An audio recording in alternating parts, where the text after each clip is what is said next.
In the region of cultivated heathland between Bremen and Hamburg, in Langenfelde near Sittensen, lies the farmstead of the head beekeeper Georg Klindworth. His speciality is skep beekeeping. A large skep stand is directly adjacent to the house, the L-shaped home apiary with space for 270 skeps. This is where the majority of the standing stocks spend the winter. Its orientation to the east and the south provides them with a maximum of sunshine. During the winter, the entrances of the skeps are shaded from the sun to prevent the bees being tempted out too early in the year. In March, if the weather promises to stay warm, the beekeepers remove the sunshades. Now it is time for the cleansing flight, during which the bees rid themselves of the excreta from their winter feed. The large-scale beekeeper also needs several big outstands for his 700 winter stocks. They are located on the periphery of the cultivated land, close to the virgin moorland with its sprinkling of birch, alder and willow trees. Closest to the farm is the outstand near Marschhorst. Its rectangular closed construction provides the skeps with a maximum of protection against wind and weather. Many of the beekeepers' seasonal tasks are performed in this rectangular space.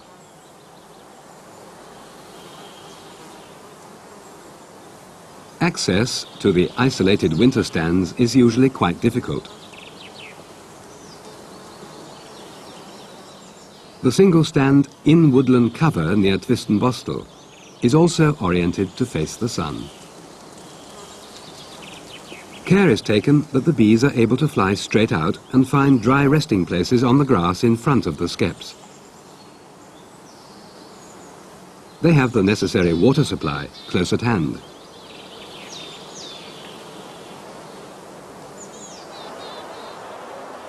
The first spring feeding is provided by hazel, willow and alder close to the winter stands.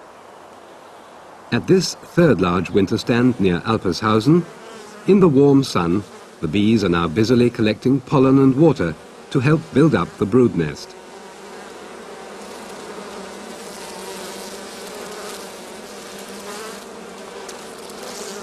By mid-April, it's time for Georg Klindworth to prepare the skeps for the spring migration.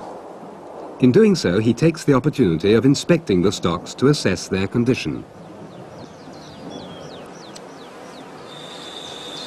No beekeeper is ever without a smoker. The smoke from the smouldering tansy subdues the bees which are already actively tending their brood.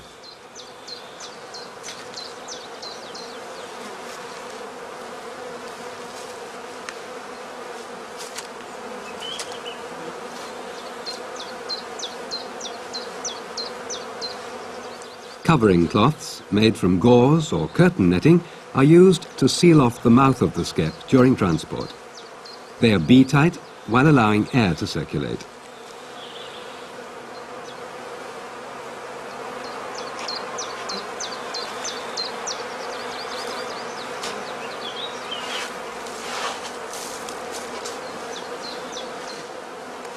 The entrances stay open until evening to allow the bees to forage freely.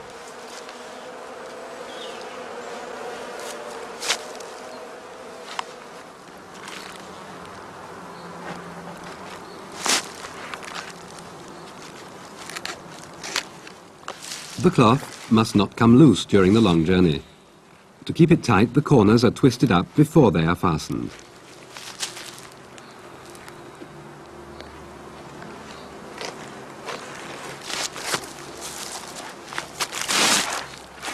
On the shelves, beneath each skep, wax covers gnawed off the food cells and dead bees have been collecting throughout the winter. To the beekeeper, this debris is an indicator of the remaining food supplies in the skep and the population of the stock.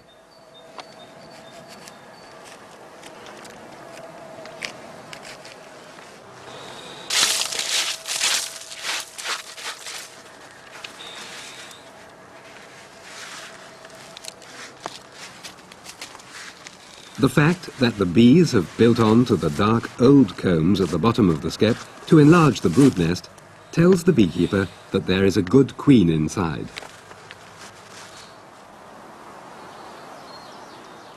While inspecting and preparing his stocks, the beekeeper is assisted by another beekeeper and an apprentice. The colonies that have been assembled at only a few stands for overwintering are now going to be transported in small batches to better nectar and pollen yielding areas. The majority of them, including the best stocks, are to be set up in the Alte Land. This extensive fruit-growing area between Stade and Hamburg to the south of the Elbe is the preferred spring migration place for the Heathland beekeepers. To the back of the large Altländer farmhouses, the orchards of the fruit growers extend over a large area. In groups of up to 20 skeps, or singly, the winter stocks are now distributed on small migration stands. The skeps are put out immediately on arrival in the early morning.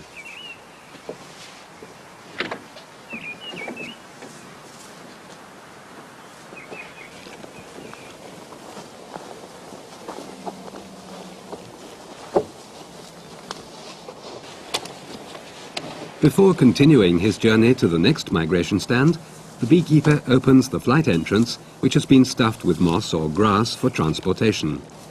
This allows the bees, as soon as they have arrived at the new site, to set out on their first orientation flight.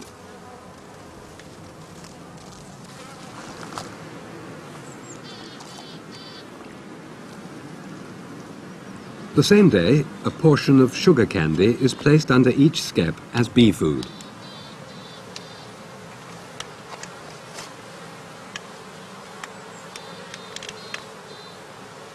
Shallow beechwood dishes with 3 carved feet are traditionally used for this purpose. The feet prevent the bees from gluing the dishes to the shelf with propolis and wax.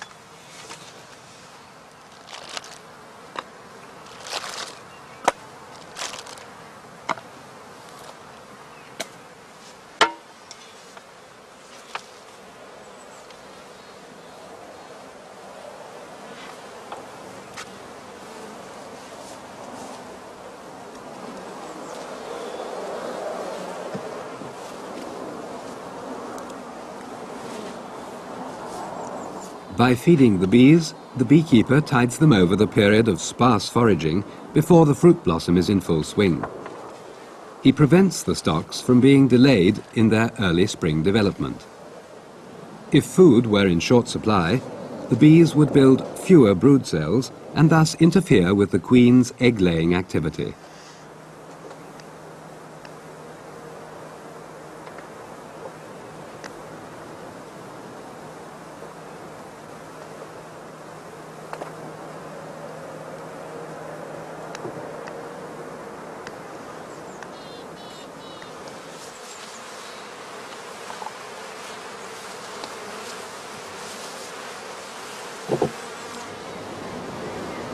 The covering cloths are removed and will not be needed again until the skeps are taken back home.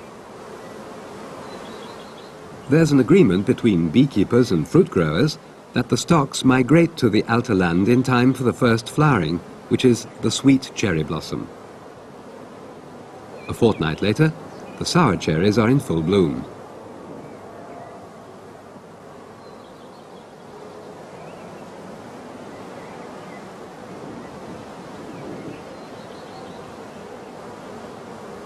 Pollen is collected into the pollen baskets on the bees' hind legs. The protein-rich pollen grains are used in rearing the already numerous brood in the skep, and thus help to promote the growth of the colony.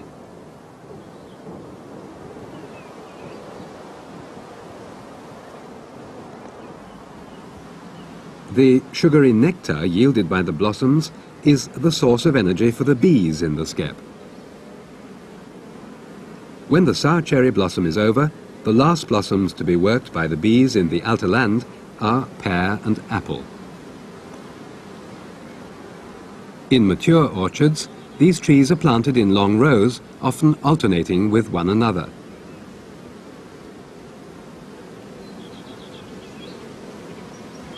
The small migration stands are distributed all over the orchard area. The fruit growers are keen to get the trees pollinated as thoroughly as possible.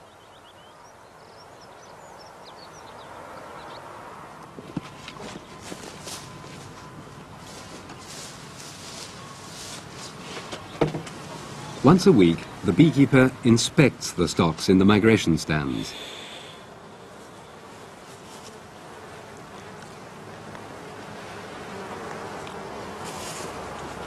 When a colony has developed vigorously, the bees begin to build large cells at the lower edge of the comb for the drones to be reared in. In order to encourage the bees to enlarge the brood nest for the workers instead, the beekeeper cuts out most of the so-called drone comb. For this purpose he uses a special instrument with a blade and hook known as a drone knife.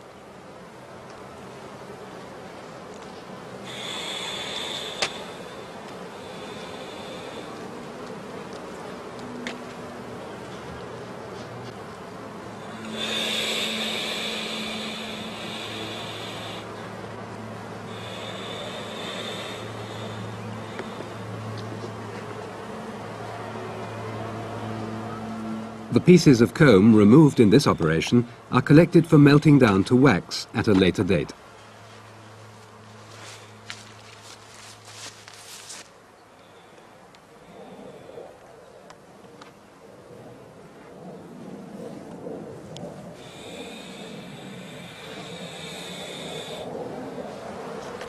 In the course of these inspections, the beekeeper pays special attention to the size and food reserves of his stocks.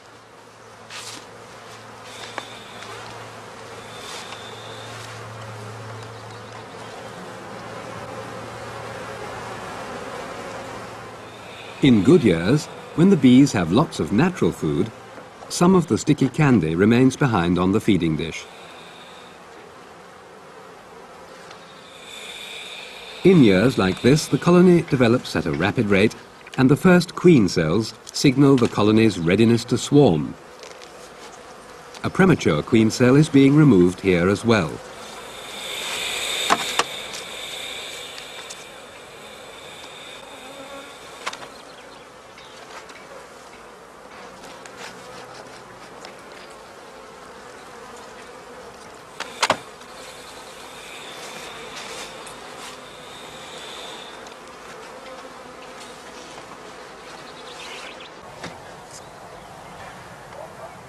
If the beekeeper discovers a particularly weak stock while cutting off drone combs, he can promote its development by placing the skep where a highly vigorous stock in the same brood-rearing state has stood up to now.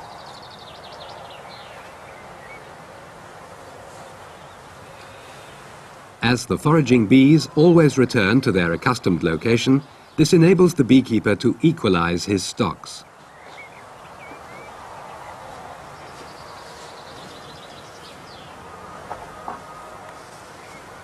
The bees remain in the Alterland for 3 to 4 weeks. Their pollination activities are so important for the fruit harvest that the local fruit growers pay a fee for every stock that is placed in the orchards, whereas the beekeeper is interested in the rich early nectar and pollen yield for his colonies. So, fruit growing and beekeeping go hand in hand.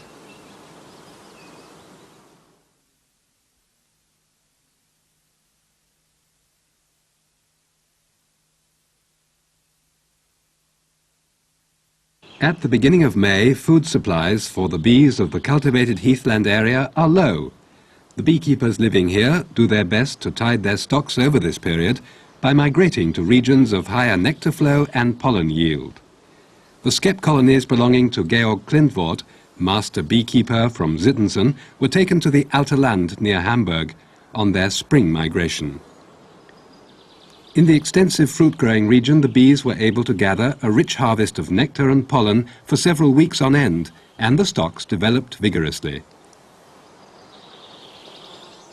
After being transported back home to the large outstands, the stocks must be supplied with food by the beekeeper so that their development does not slow down before the impending advent of the swarming season.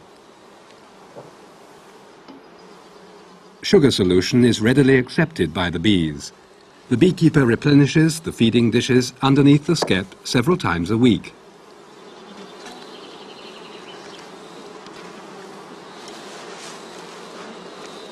In several of the skeps, the combs have already been built down as far as the dish. The bees are busy feeding their brood. The strength of this stock indicates that it will soon be ready to swarm.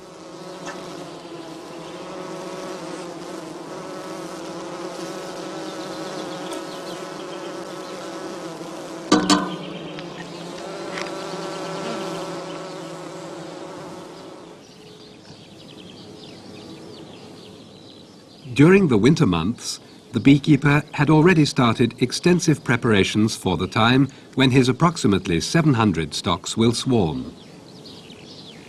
At Kleindienst-Andrée's farm, most of the beekeeping equipment is stored in the loft for the best part of the year. For example, the swarm-catching bags are hung up to air. The wooden spiles for the skeps are also kept up here. Georg Kleindienst inspects his working equipment piece by piece. In the barn, he checks the swarm-catching bags fetched from the loft. These 1.5 meter long tubes of gauze or curtain netting, with their tip and corners reinforced in linen, have been sewn by the staff at the farmstead.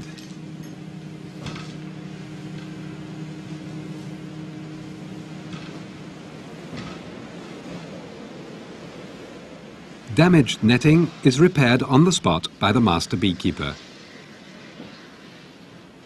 The swarm-catching bag serves to catch the prime swarm when it leaves the skep out of the entrance, so the bag should not have any holes through which the bees might escape.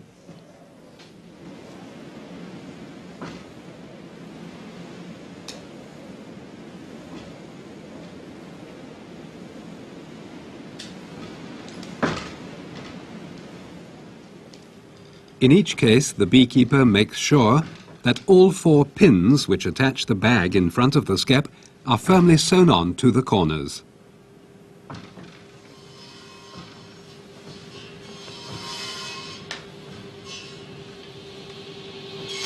In the adjacent workshop, before the swarming season, a large reserve of travelling boxes has been built up with a view to selling off the expected prime swarms. The joinery work is undertaken by the beekeepers August van Bargen and Ingo Lau, both on the staff of Kleindienst's bee farm.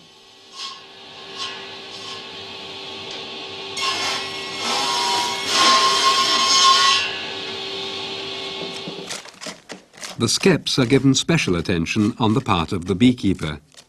He has to prepare hundreds of woven straw hives for the swarms. Here, he has laid out the ones in need of repair. He uses his pocket knife to remove loose patches of cow dung with which the skeps are coated, and thereby uncovers the closely packed rolls of straw and reed strips from which the skeps are woven by the spiral roll method. Regular care and attention is essential to ensure the durability and stability of these so-called Lüneburg-type skeps.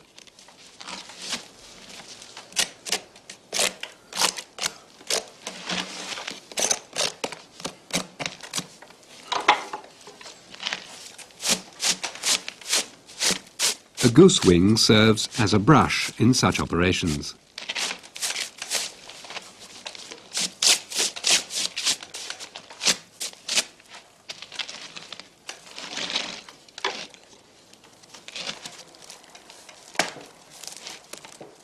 Worn patches occur most frequently round the rim of the skep.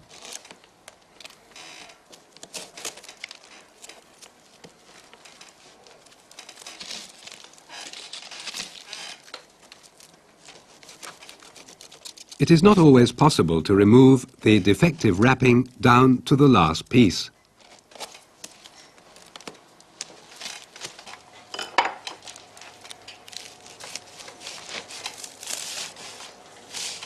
The replacement strips of reed have been soaked to make them pliable.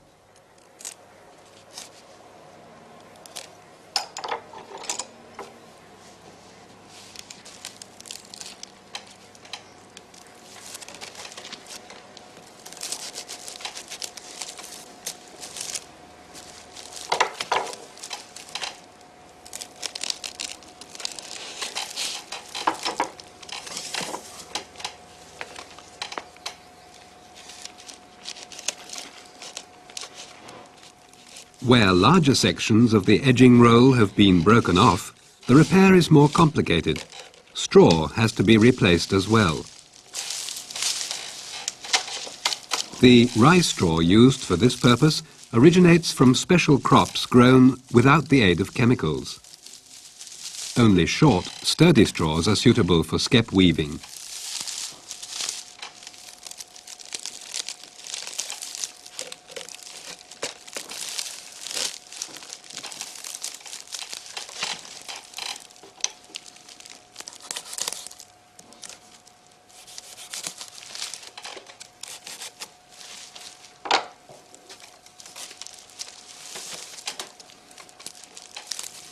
The knife and the awl are the chief tools used during such repair work.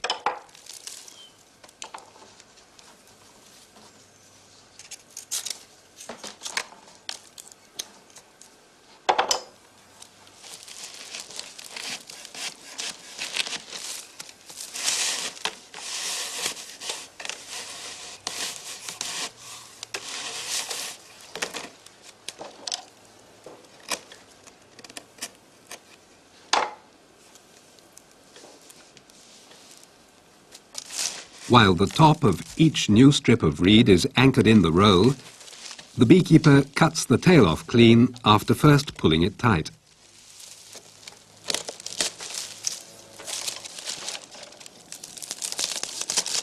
It is important for the lower rim of the skep to be absolutely even. Later, it will form a tight seal where the skep rests on the stand.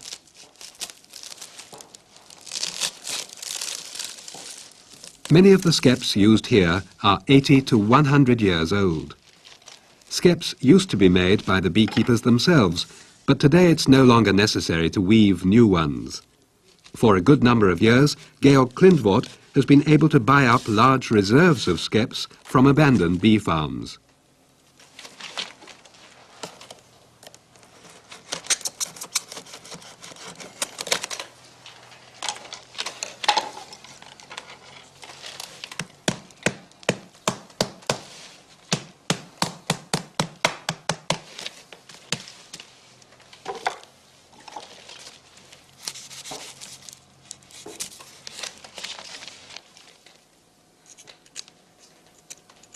The side walls of the skeps exhibit only minor damage, and it's often enough for the beekeeper to insert only a single clasp.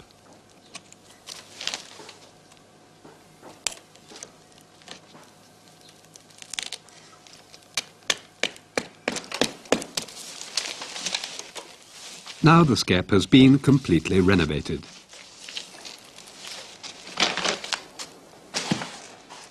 If the basket work of the skeps is sound, it only has to be cleared of wax residues left behind after the combs were broken out.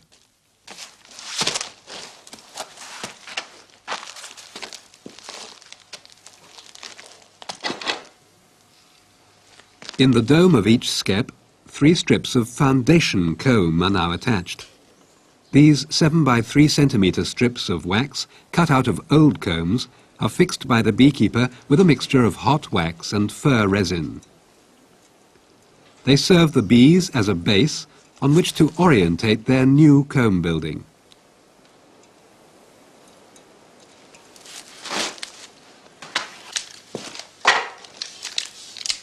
The skepist offers the bees further assistance in their comb building in the shape of wooden rods or spiles cut from rosewood or buckthorn.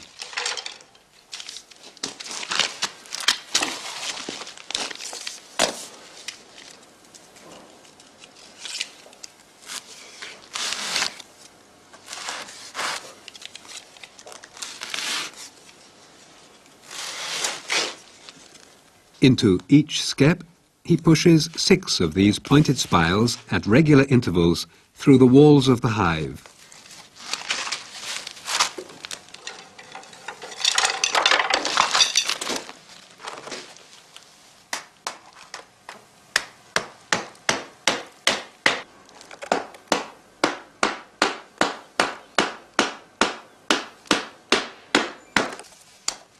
The spiles are arranged in pairs and aligned at right angles to the foundation strips.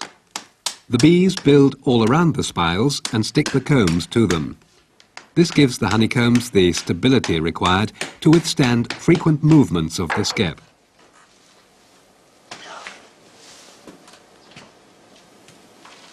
Final work on the skeps takes place in the open air. It is carried out here by Georg Klindvort, son of the head beekeeper and himself a master beekeeper. To protect them against the weather, he plasters the skeps with a new outer covering.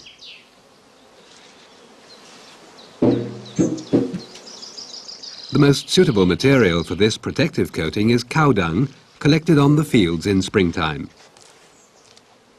This material spreads easily and seals the skeps, adhering so closely to the basket work on drying that not even moisture can loosen it.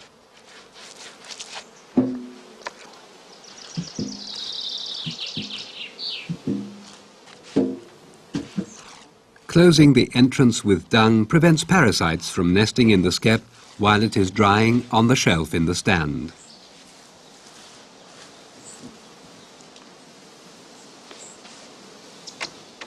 The beekeeper must reckon with several weeks of concentrated work before all the preparations for the swarming season at the end of May have been completed.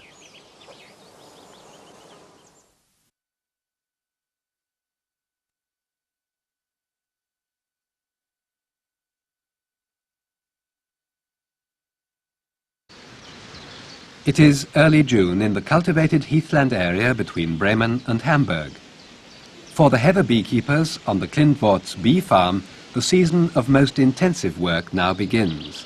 It is the swarming season of the heathland bees. In all the skeps, the bees have built queen cells to rear young queens. 9 days after the eggs were laid, the queen larvae, floating in their reservoirs of royal jelly, have developed up to the stage when the cells are ready to be capped over. After another 7 days, the young queens are mature. Sealed and unsealed queen cells are continuously checked and nurtured by the worker bees.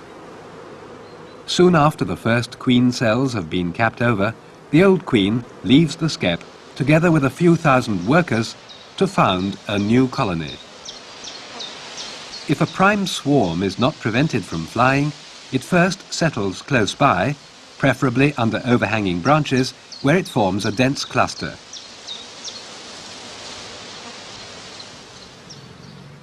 From dawn till dusk, as long as the sun lures the bees out, head beekeeper Georg Klindvort and his assistants watch the stocks that are ready to swarm and have been brought back from the outstands to the house apiary. To avoid losing bees, the prime swarms have to be caught directly on leaving the skep.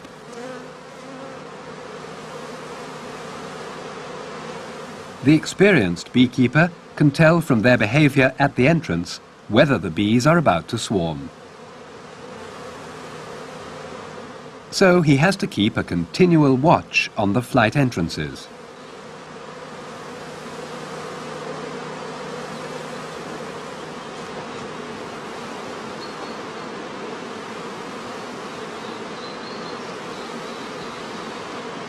He can confirm his suspicions by taking a look inside the skep.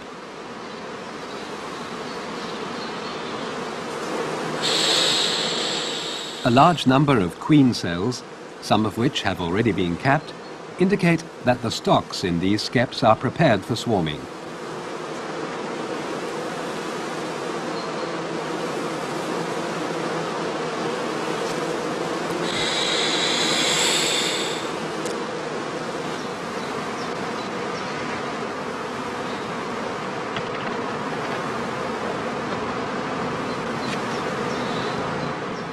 If the bees are restless and tend to run back and forth in the beeways, this is an imminent sign of swarming. Swarming begins with the first scouts pouring out of the entrance. They attract the other bees along with them, which in turn hustle out the old queen. The prime swarm flies off. This is the moment for the beekeeper to intervene. By spreading a swarm catching bag over the flight entrance, he can prevent the prime swarm from flying away. He uses earth to close a gap, which the bees might use as an emergency exit.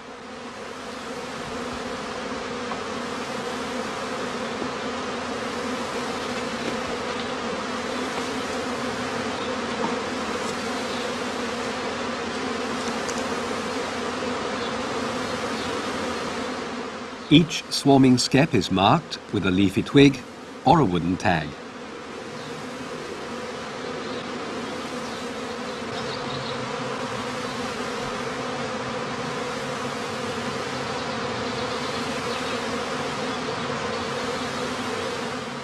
The swarm catchers have been made by the beekeepers themselves.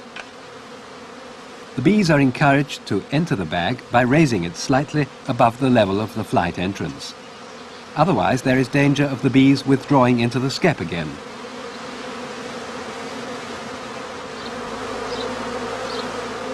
The behavior of the prime swarm can be observed through the transparent gauze in the middle section of the bag. Also, the humming of the emerging bees is a good indicator of the progress of swarming.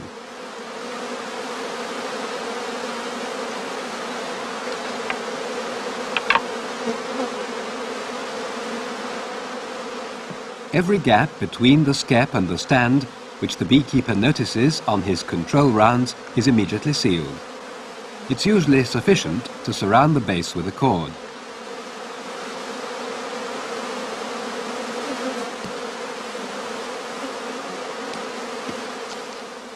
If, after 6 to 10 minutes, no further bees emerge from the skep, the catching bag can be unfastened and hung up in the shade.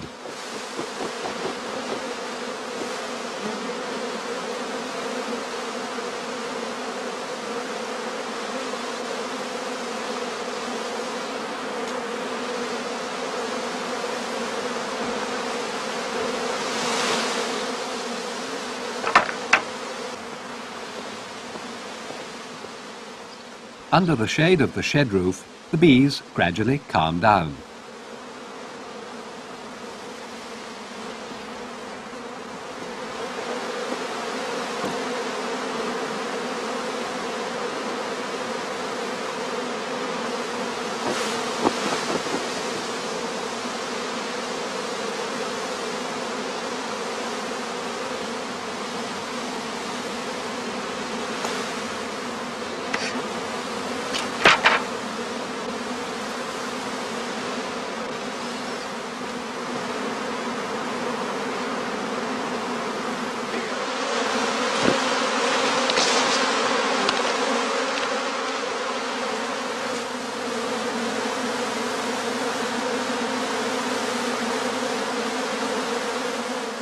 In a large home apiary like this one, several swarms may emerge almost simultaneously.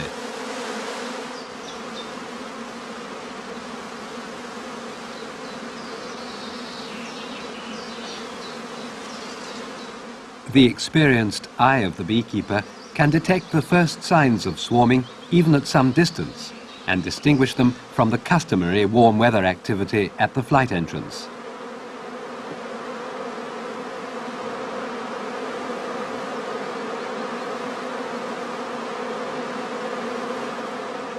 Prepared with cords and with a swarm-catching bag in his hand, the beekeeper is equipped for every contingency.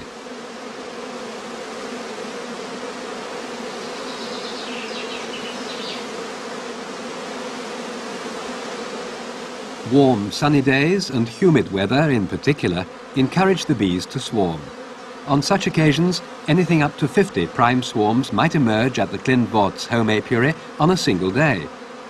In cooler weather, swarming occurs only sporadically. Just as in free-flying swarms, the bees in the shaded hanging bags collect around their queen to form the swarm cluster.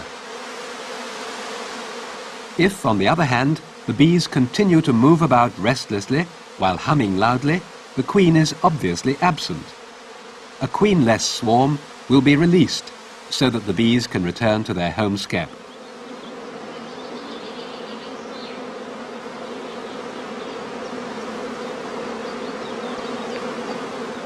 For 2 or 3 weeks, the beekeepers at the home apiary are on their feet all day, preventing the prime swarms from escaping. As soon as the bees have contracted to a dense cluster at the top of the swarm catcher, they can easily be shaken out of the bag.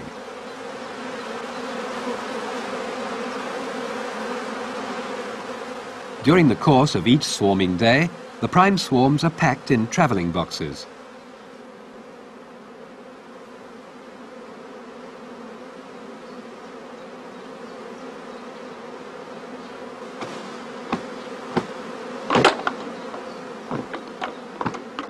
In former times, the heather skepist would put the prime swarms in empty skeps, where they would draw out new comb and store heather honey before the stocks were disposed of. They would not keep a prime swarm stock with its old queen over the winter.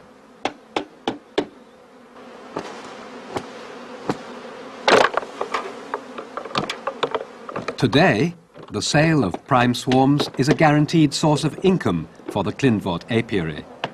Hive apiarists from as far afield as South Germany have already placed orders for swarms to upgrade their stocks. One prime swarm can provide them with anything from 2.5 to 4 pounds of bees. The same evening, the travelling boxes, provided with bee candy, are sent for dispatch by rail.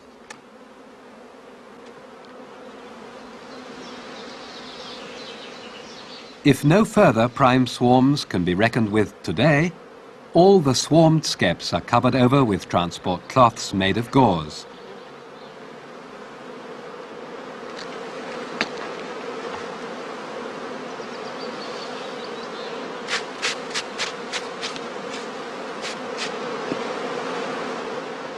The flight entrances are left open until the evening, when the skeps are taken to the nearby outstand at Marschhorst, where the beekeeper waits for the second swarms, or casts, to emerge from the skeps.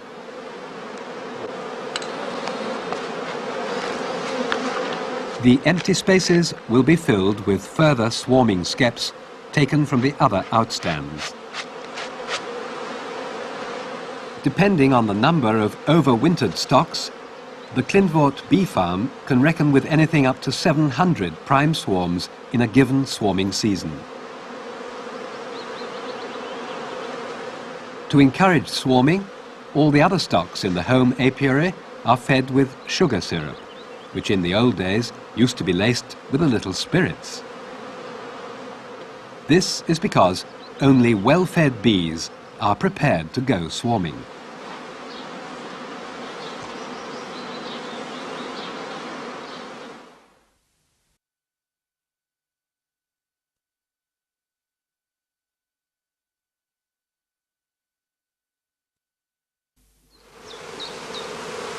Early in the summer, the beekeepers allow their stocks to swarm in order to increase their skep colonies. The prime swarming period of the heather bees is followed in June by the period in which second swarms, or casts, are thrown off. The beekeepers of Kleindienst's large-scale bee farm are expecting the casts at the Marschhorst outstand. On account of its enclosed arrangement and location in a birch, alder and pine wood, this position is particularly suitable for the work occurring at this period. Once the prime swarm has flown, 7 days after their cells have been capped over in each skep, the young queens are ready to emerge. During this time, the bees are gathering nectar and pollen to supply the colony.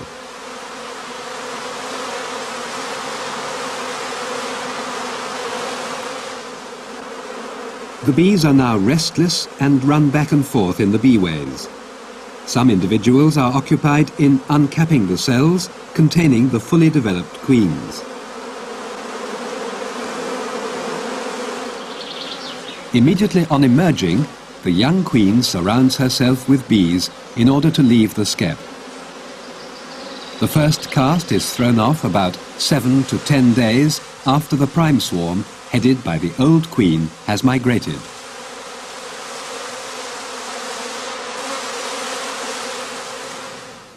In contrast to the prime swarms, which are caught at the skep entrance in special swarm catching bags, the beekeeper allows the casts to escape. Year after year, they collect on particular trees. One of their favorite swarming places is a group of pine trees.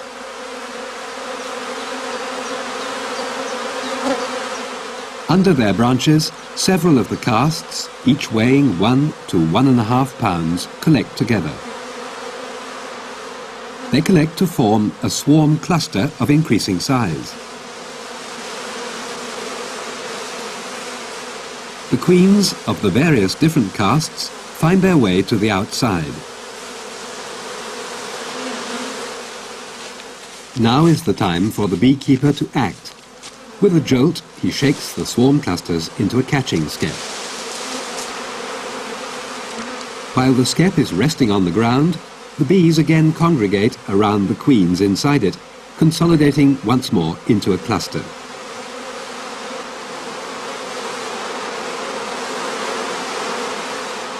On the branches, swarming bees soon form a new cluster again.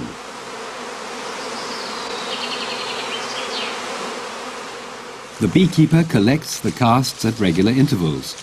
2 or 3 times he shakes swarms into the same catching skep.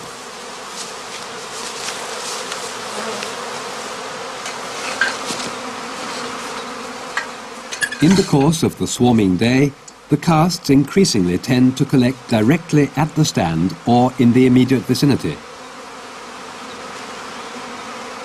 By means of a skep placed on the eaves, the beekeeper offers the swarm a dark hollow, which invites them to enter.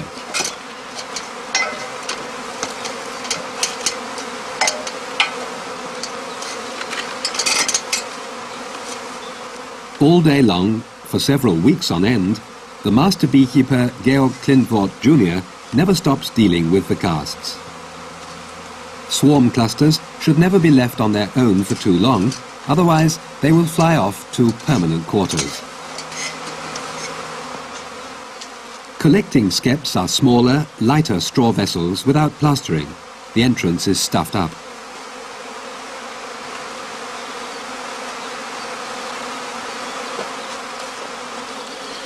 The virgin queens emerge in the colony at intervals of about 2 days. Warm weather encourages them to swarm.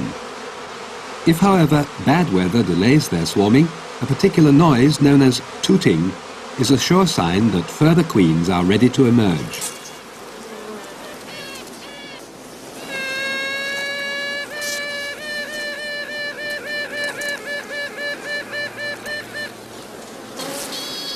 If a cast is thrown off now, the swarm follows the queen out of the skep entrance in a regular cascade.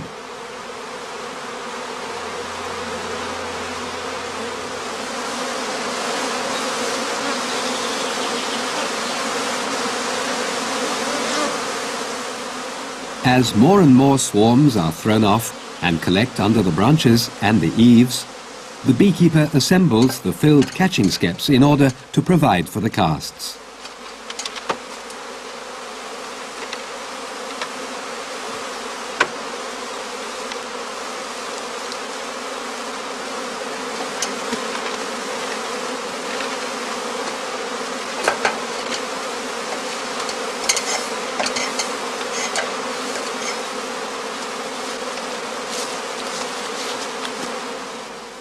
In a part of the Marschhorst quadrangle away from the swarming activities, the beekeeper has assembled empty skeps, which were previously provided with strips of foundation comb and wooden spiles.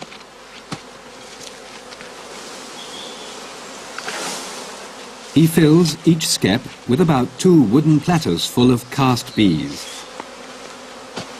They usually contain several virgin queens. Only one of these will remain alive. She and the bees will form a new stock.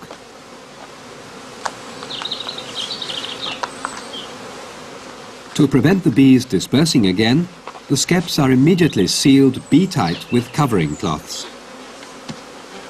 The entrances are still stuffed from the plastering of the basket work.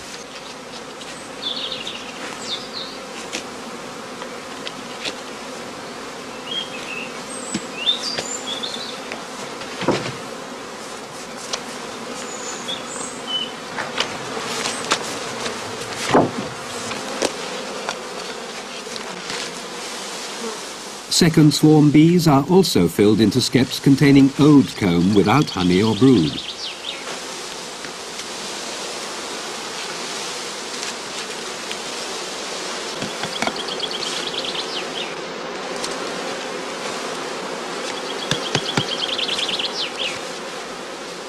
£1.5 pounds is the usual starting weight of a new colony.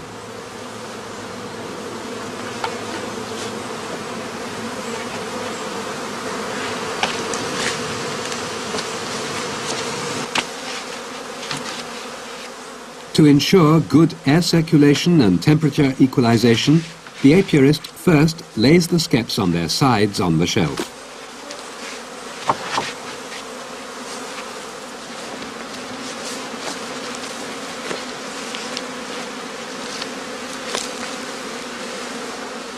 Young queens are also removed individually from the catching skeps.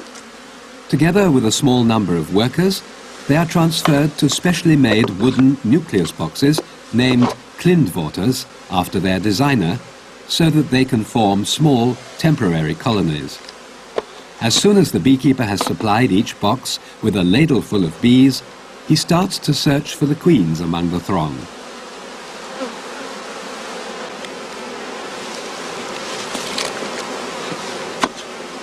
One by one, he places young queens among the bees. The idea is to obtain mated queens to hold in reserve.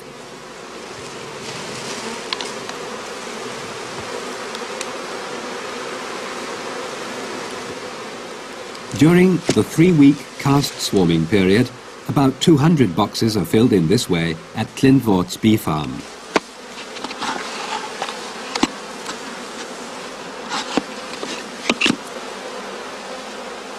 Bee candy placed on the floor of the box provides the bees with nourishment to start with, because the flight openings remain closed for the first few days.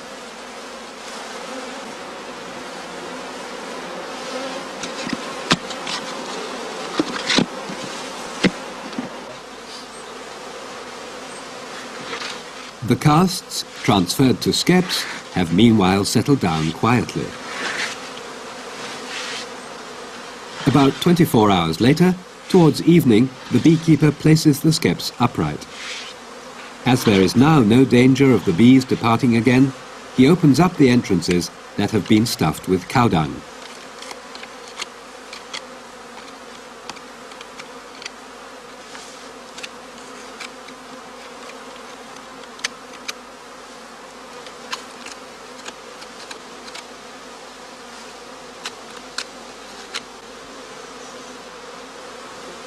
The bees now set about enlarging the entrance of their skep by gnawing it and smoothing it all around with propolis.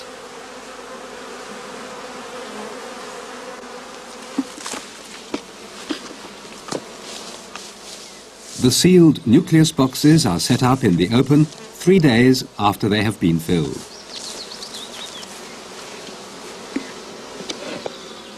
When the larger of the 2 escape openings has been unstopped, the young queen can fly off on her mating flight.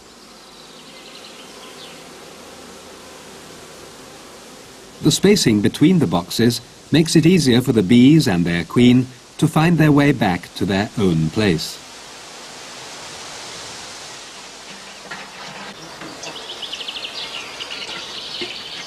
At this time, a number of tasks for the skepist overlap. At the more distant outstands, like this one at Sassenholz, the recently restocked cast skeps have to be cared for. They were taken out during the evening hours. The obstructed entrances were opened immediately. Now, the following evening, the covering cloths are removed. On this occasion, the beekeeper places a dish of sugar syrup under each of the skeps. A splash of syrup inside the skep aims to lure the bees down to the food supply.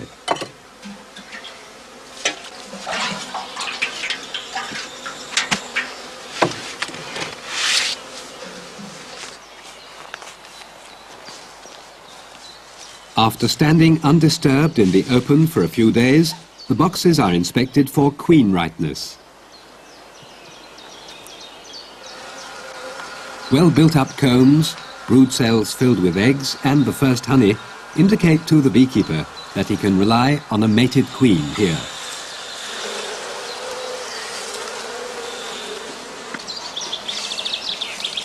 He then closes up the flight openings.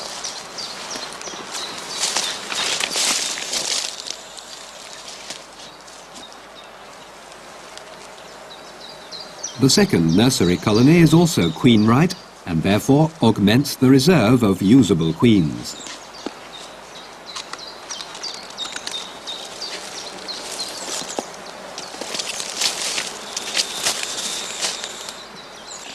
The two small combs, consisting only of drone cells, and the eggs in several of the large cells, tell the apiarist that the queen in this nuclear colony has remained unmated. So she has laid only infertile drone eggs.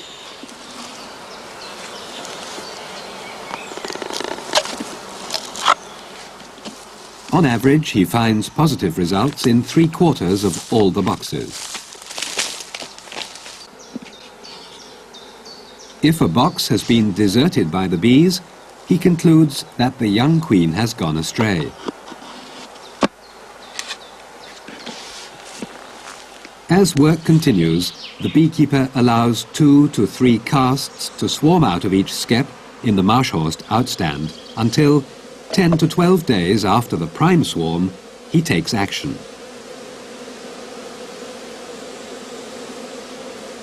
To prevent further casts being thrown off and thus depopulating the stock, he now removes all the remaining queen cells.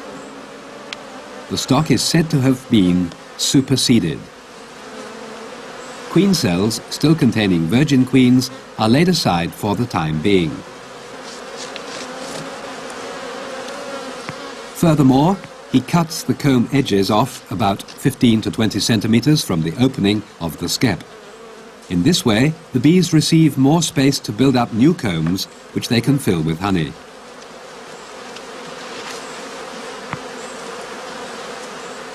He uses a special skep knife to do so.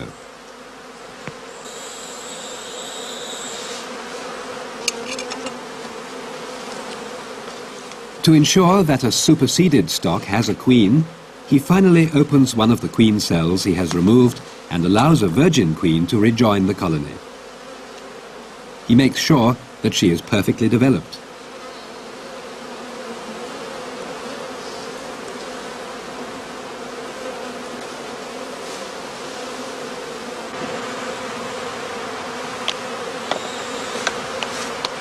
By covering them with cloths, the superseded skeps are prepared for transport to more distant outstands.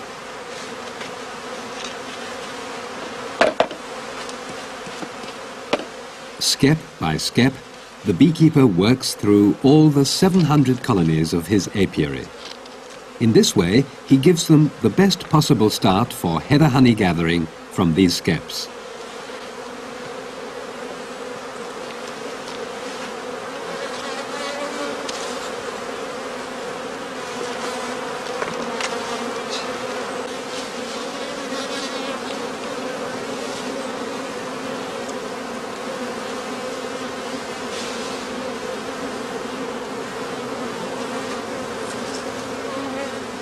The sections of comb removed are collected for wax pressing at a later date.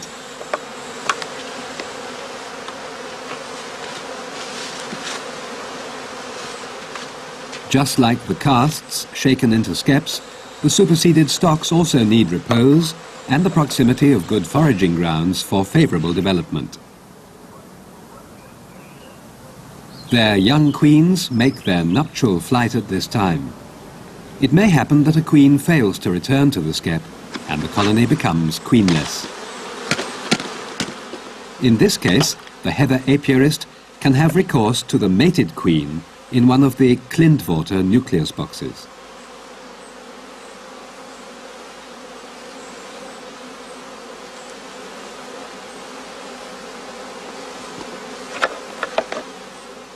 Such queens are put into small nursery cages, the opening of which is sealed with bee candy.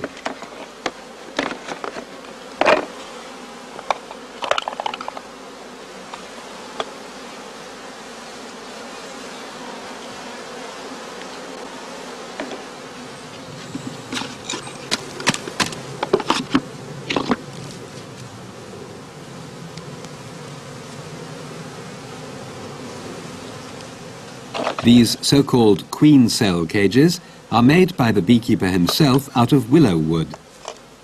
They are provided with 4 longish slits and a spur for anchoring them.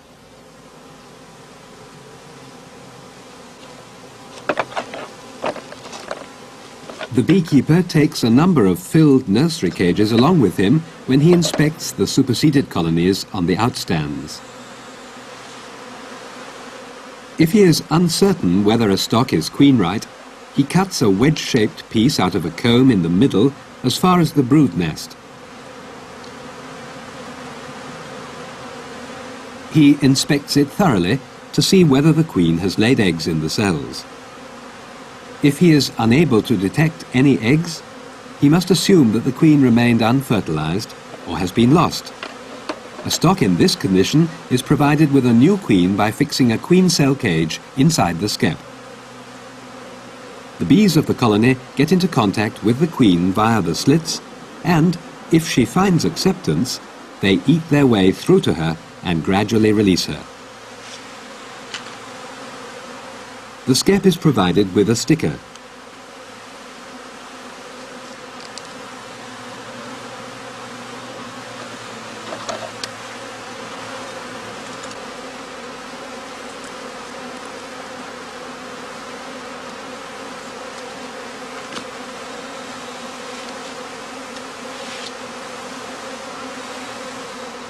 In this way, all the superseded stocks are controlled by the beekeeper.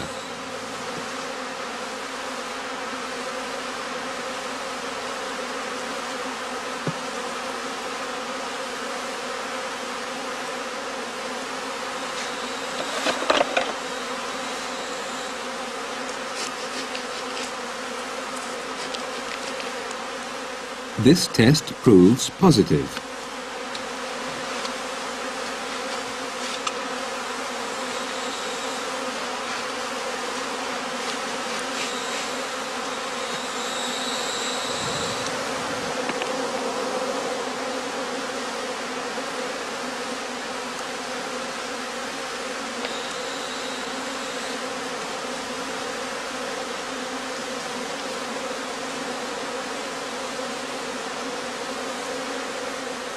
On average, 1 skep in 10 has to be provided with a caged queen.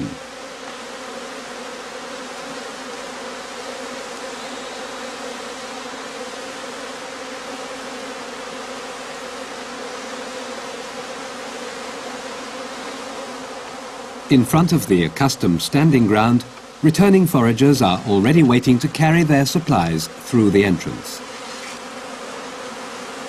Since the middle of the swarming period, a number of plants are in nectar flow around the outstands. They help to bridge the gap until the heather migration starts in August.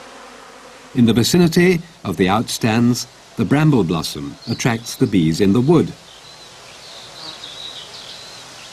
In the bushes alongside the paths, it is mainly the buckthorn alder.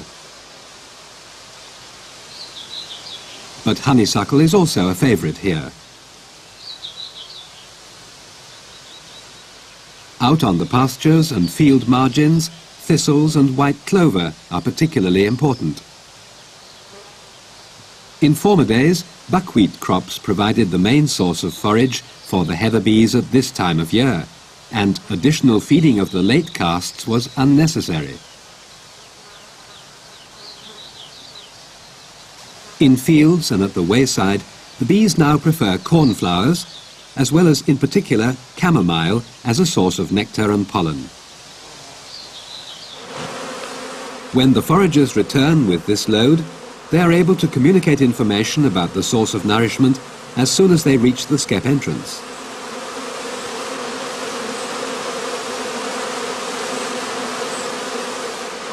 A further source of food is found on leaves. Particularly in oak woods, the bees collect the sticky exudation caused by aphids, known as honeydew.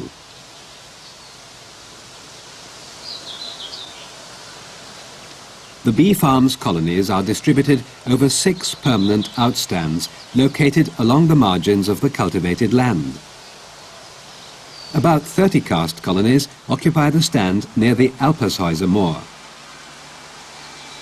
the loose arrangement of sites makes it easier for the bees to find their way home.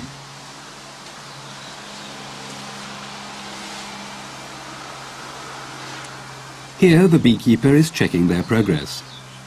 Within 2 weeks, this colony has built new comb in the empty skep down to the first pair of spiles. Skeps where the combs are built right from the start prove to be very productive of comb honey. Here, 7 of the 9 combs produced in a Lüneburg-type skep have already been built. If necessary, the apiarist will straighten irregularly built combs. Cells damaged in the process are soon replaced by the bees. He carefully adjusts the bee space between the combs too.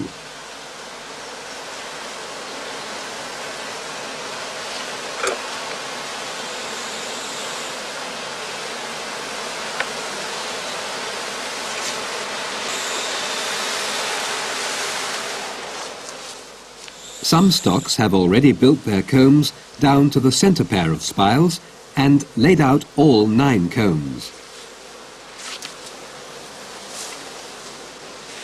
If the skepist discovers a queenless colony while inspecting the comb development, he shakes the rest of the bees out of the skep. Beforehand, he makes perfectly sure that no queen is present. The evicted bees will beg their way into other colonies. The skeps remain on the outstands for several weeks. Up to the time of migration to the heather, the bees are engaged in building out the combs, rearing the brood, and laying up the necessary stores. With the help of casts, the beekeeper has succeeded in increasing his stocks threefold.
At the beginning of August, the skep apiarists at Klintwort's commercial bee farm in Langenfelde near Zittensen have only a short time to examine the total stock of skeps.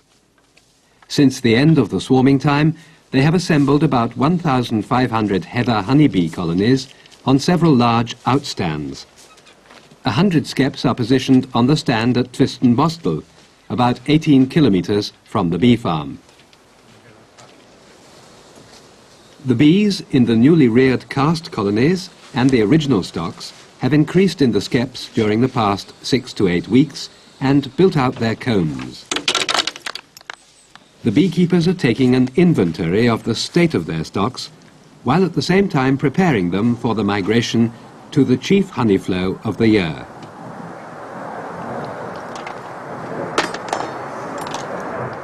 The colonies should consist of as many workers as possible to optimize the yield of nectar and pollen. That is why the apiarists pay special attention to the state of the combs.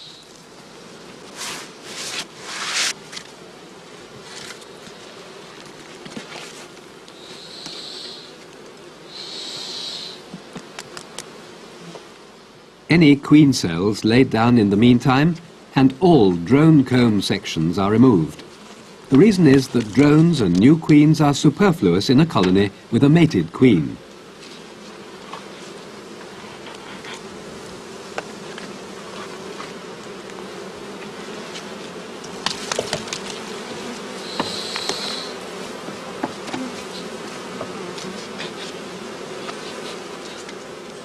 Drone comb is often built up right into the crown of the skep. By cutting it out, the beekeeper encourages the bees to build out new combs, which they can then fill with stores.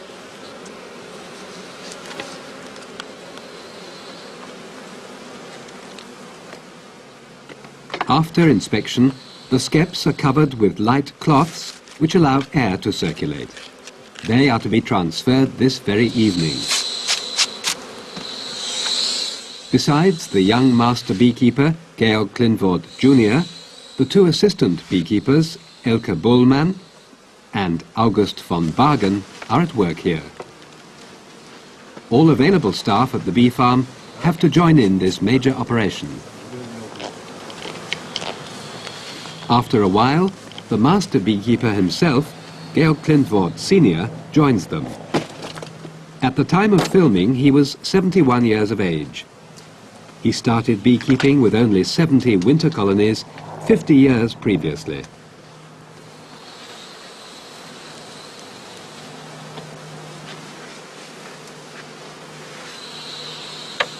The empty feeding dishes are now laid aside. The apiarists had encouraged the development of their stocks after the swarming period by feeding them sugar syrup.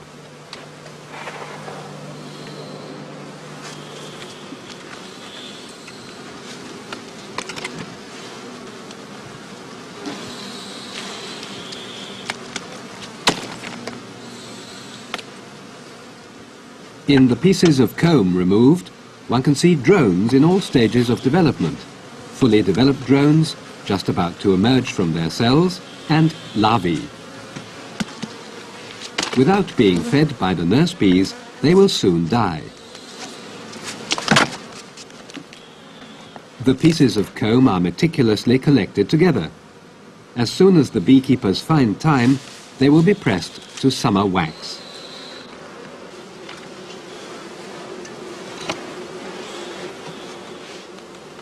In several skeps, the combs have been built down as far as the feeding dish.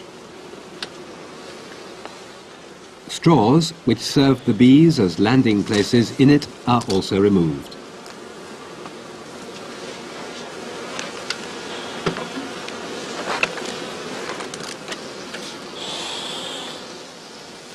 By blowing smoke from his pipe, and by tapping lightly, the beekeeper makes the bees detach themselves from the combs.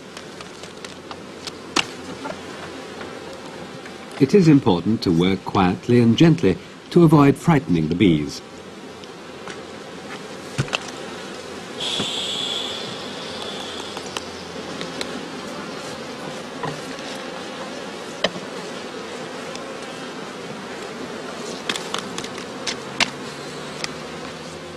With the narrow blade of his long-handled skep knife, or with the hook at the other end, the beekeeper can work deep inside the skep and fetch out the smallest pieces without damaging the adjacent comb surfaces.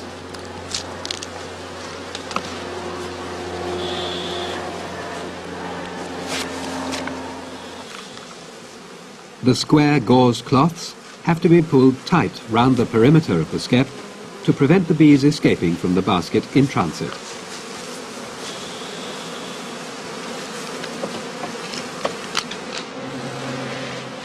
Occasionally, the beekeeper comes across weak colonies like this one that have not built out their combs beyond the first pair of spirals.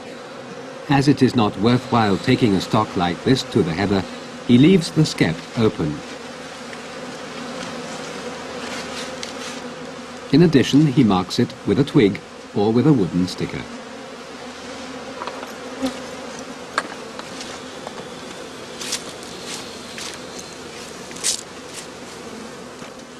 The 4 beekeepers required about 2 hours to process the 100 skeps standing here.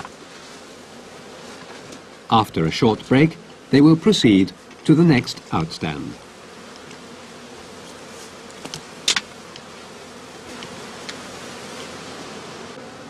The entrances remain open right up to the moment of dispatch to allow the bees unobstructed entry and exit during the day.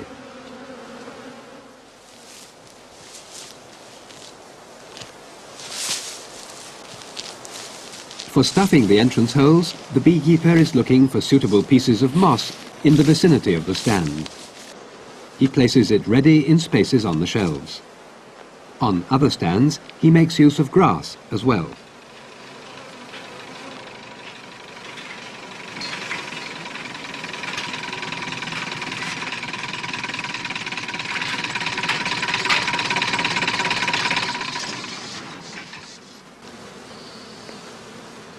Immediately before transport, the entrances are sealed tight after the bees have been driven back into the skeps by smoking.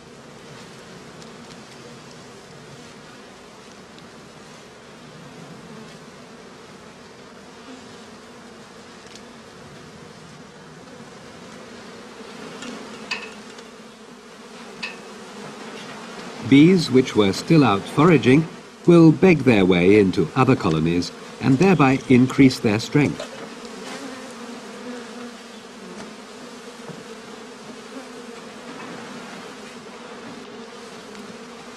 The skeps are stacked close together on their sides in staggered formation.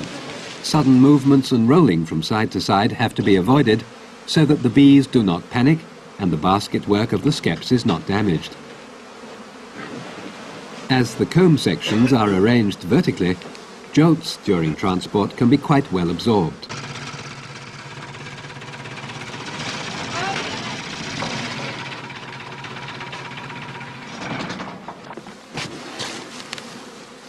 The entrance holes are always on top. The gauze cloths allow free exchange of air and thus ensure the necessary temperature equalization.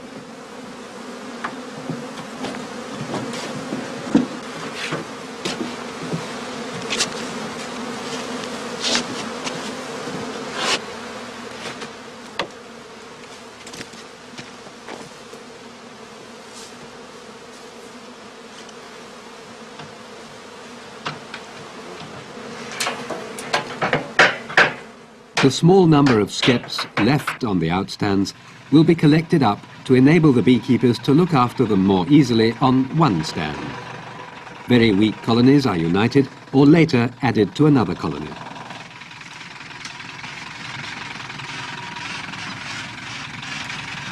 The destination of the summer migration is the Lüneburg heath, because this is one of the only areas where large expanses of heather have survived. The beekeepers have to travel anything from 60 to 120 kilometers to get there. This long-distance migration did not become necessary until 30 years ago. Up until 1955, there were sufficient heathlands in the vicinity of the home farm. In those days, the skeps were transported by horse and cart. After a 2-hour journey, the first migration stand is set up on the heath in the evening hours.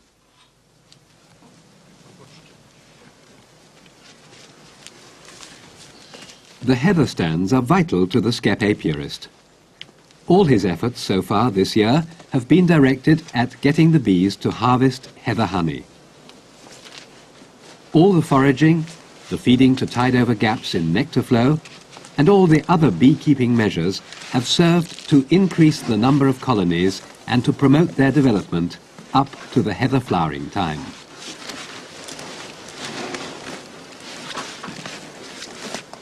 The beekeeper built the stands himself several decades ago. To protect them against wind and rain, they are often located on the edge of a coppice.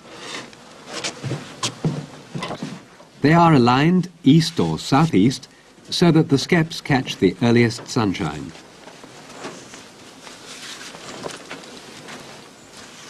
Anything between 50 and 100 skeps can be accommodated on one heather outstand. This far excels the capacity of the small migration stands used in the orchards of the Altersland. The entrance holes are opened immediately the skeps have been set up. This enables the bees to orientate on their first foraging flights early the following morning.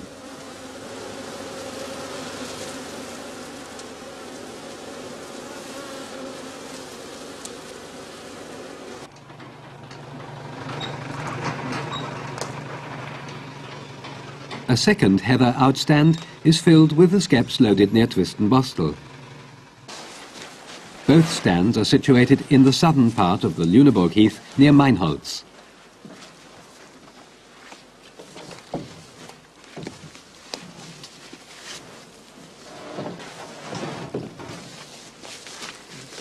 Several evenings in a row, the Kleindienst-Andrée bee farm transports its skeps to the heather until all the available standing grounds are occupied. Most of them lie in an area reserved for military training. The experienced migratory beekeeper times the migration in accordance with the heather nectar flow. He does not set up his colonies on the heath until the heather starts flowering. This usually occurs by the 10th of August.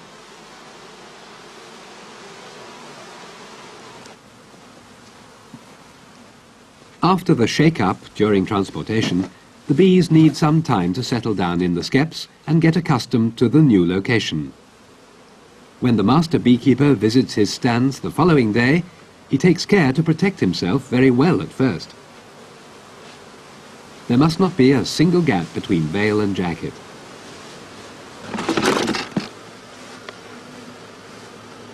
The woven horsehair panel of the veil is provided with a leather-lined opening for the beekeeper's pipe.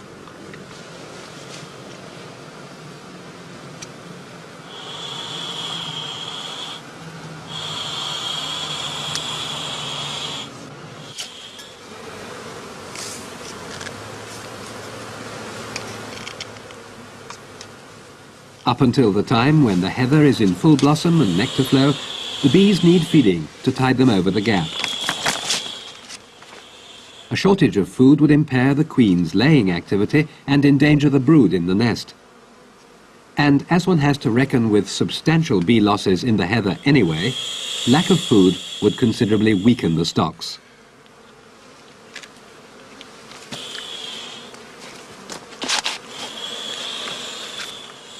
The beekeeper provides the bees with food at the same time as he removes the covering cloths.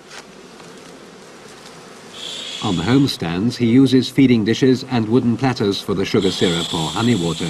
But here, on the migration stands, the single portion of candy is simply placed on a piece of plastic foil.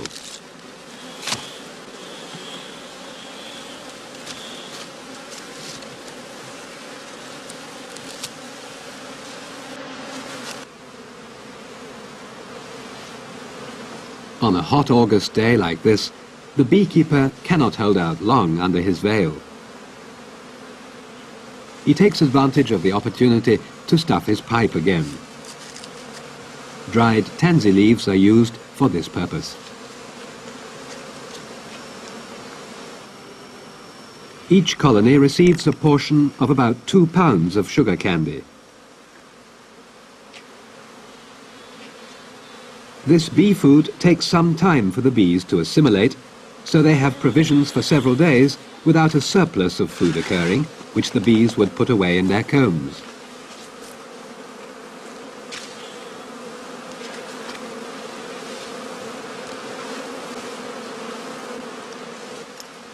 It has taken the beekeeper an hour and a half to perform all the tasks at this stand. The covering cloths are kept bundled up until they are taken home again.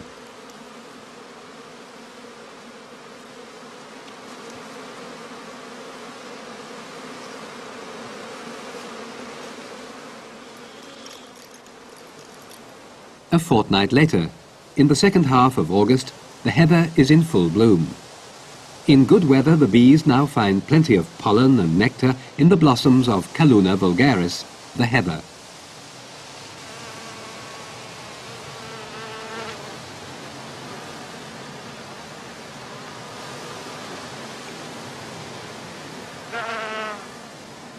Every 3 or 4 days, the beekeeper does the rounds of his 15 heather outstands to inspect the state of the stocks, as here near the small town of Dorfmark. During the 2 weeks since the beginning of the heather migration, the bees in this skep have drawn their combs almost down as far as the shelf of the stand.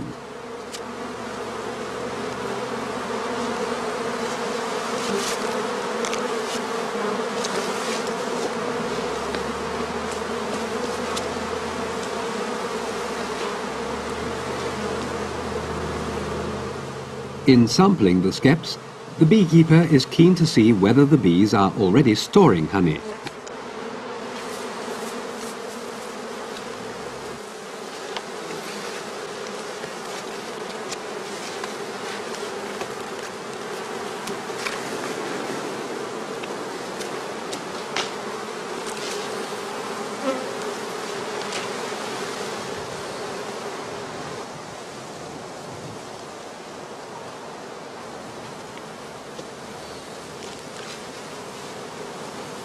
If a poorly built-out comb structure indicates that a colony is weak, he places the skep where a well-built-out skep had stood, with a view to increasing its bee population.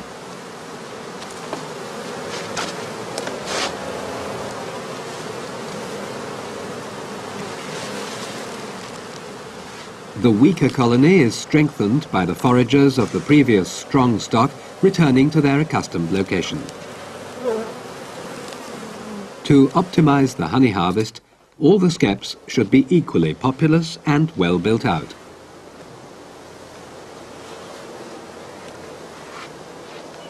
The most favorable arrangement is for the migration stands to be in the center of the best foraging area and not too close together. The fact is that large, continuous areas of heather, like this one on the Raarberg slopes, are becoming less and less common in the Lüneburg heath these days. Grasses and birch trees are proliferating since sheep grazing has been on the decline. Especially in the military training areas, which occupy a major part of the heath, woodlands are gradually taking over.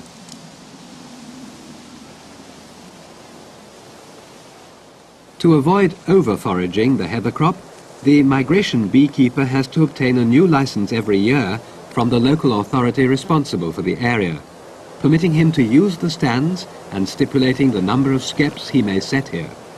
So, migration stand number 61, in the administrative district of Soltau-Fallingbostel, is licensed for 100 skep colonies. Heather produces better nectar if the soil is poor in humus and relatively heavy. But weather conditions before and during the flowering period are also a decisive factor. Temperatures of around 20 degrees centigrade and morning mists are favourable for nectar and pollen gathering. But if long periods of low temperatures and drought prevail, or cold, rainy conditions endure, the bees will start to eat up their stores of honey. That is why the beekeeper makes sure, during each inspection round, that they are continuing to lay up stores, and he checks how well the honey cells are being filled.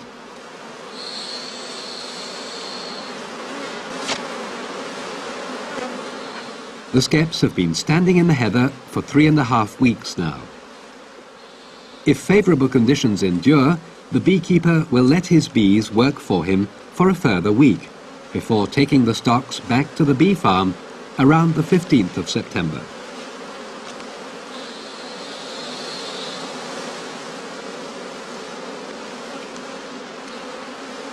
In a good summer, the skeps on the heather outstands have increased in weight by as much as 35 pounds each.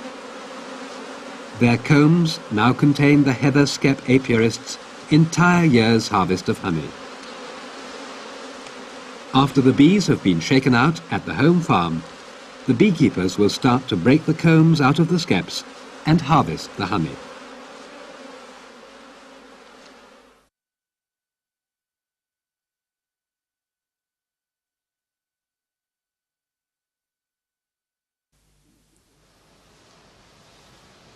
In a big apiary, like that of beekeeper Kleindienst-Andrée, which lies near Zittensen, in the cultivated heathland area between Bremen and Hamburg, there are typically seasonal jobs. While the heather was in flower, Kleindienst-Andrée's 1,500 skeps stood in stands on Lüneburg Heath. After the bees had collected the heather nectar and pollen for several weeks, they were returned to their stands at the home apiary.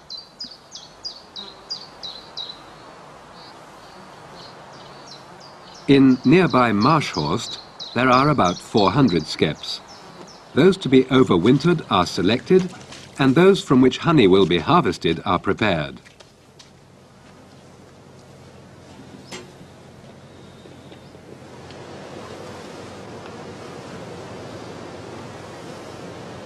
In the early morning, the beekeepers August von Bagen and Elke Bohlmann begin this task. They go through the skeps one by one.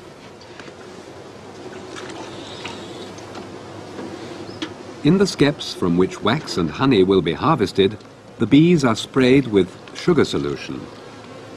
This will make it easier to remove them from the combs.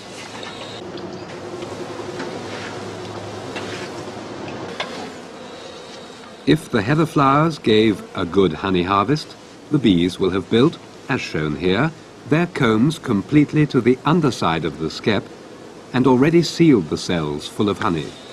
That will give a good yield of comb honey. In each skep to be harvested, the entrance is closed with moss, whereas the skeps selected for overwintering are immediately placed back on the shelves.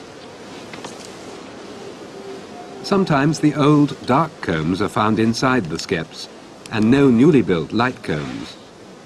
No comb honey and little pressed honey will be harvested from such skeps.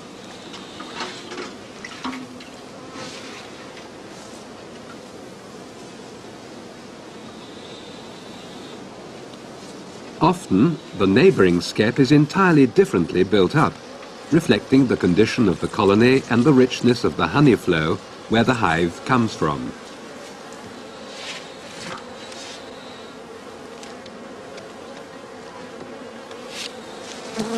The skeps selected for overwintering, like this one, should be 3/4 full of well-built combs, not too old. The skep wall has to be in proper condition. The entrances of the winter skeps are left open, but entrances of the skeps selected for harvesting must be sealed. These skeps will be prepared for the next stage of harvesting, the removal of the bees from the skep. After the removal of the bees, the brood will have to be killed. This will be done by sulphuring, and for this purpose, Georg Kleindienst-Andrée, son of the head beekeeper and himself a master beekeeper, digs square holes in the ground and enlarges them towards one side.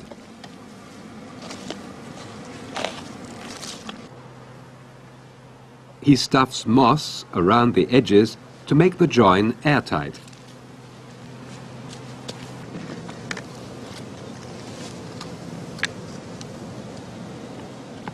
Hazel twigs support sulfur-impregnated paper, which will later smoulder under the skeps.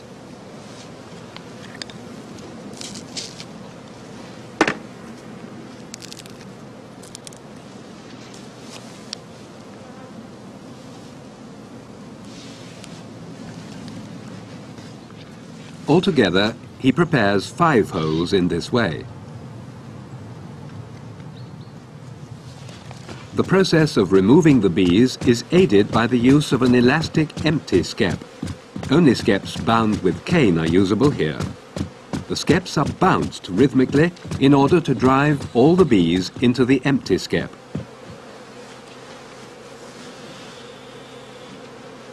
The beekeeper then checks to make sure that the entire colony has been driven out of the skep.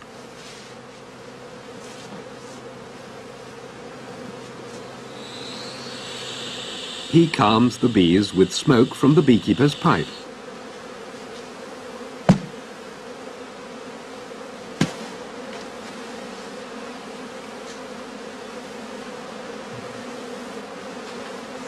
He always attempts to find the queen in the mass of bees.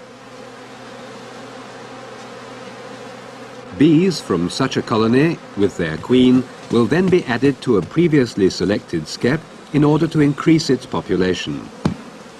Winter colonies constituted in this way should now weigh 5 pounds.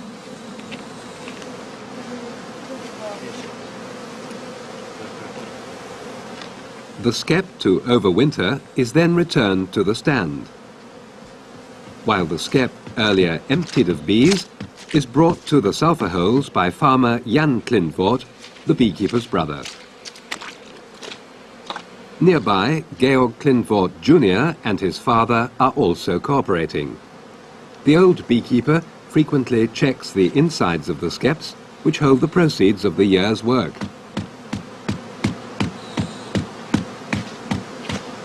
The skep must usually be bounced 30 or more times in order to empty it.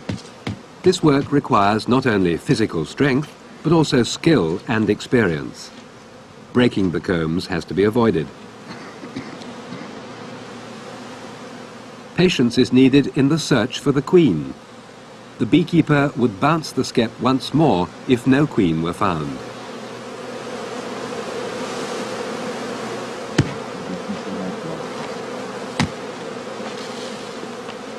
The skeps with fortified populations are closed with special cloths, so that they can be taken to the overwintering place the same evening.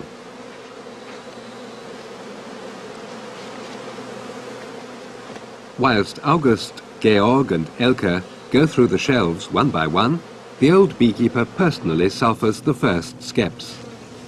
For that purpose he lights the prepared smoking strips and then stands the skeps on the moss ring round the hole.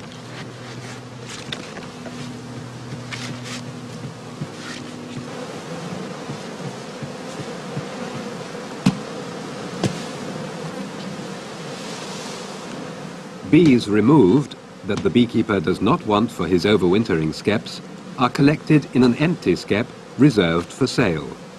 They will have been ordered long beforehand.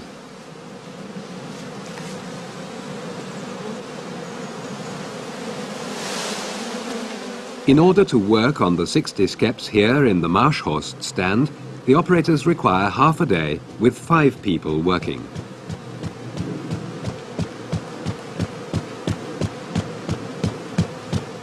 The removal of the bees is the job of August and Georg, the experienced beekeepers, and the young Elke helps. The old bee master undertakes special tasks, such as the sulphuring, while his brother Jan transports the skeps.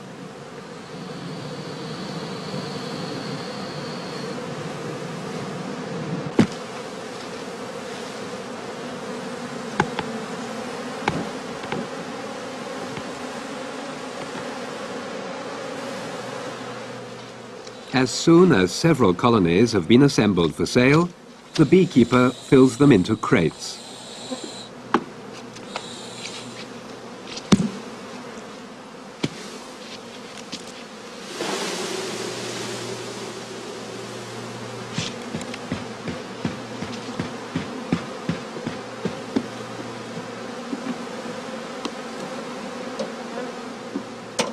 The colonies are sold weighing 4 pounds each.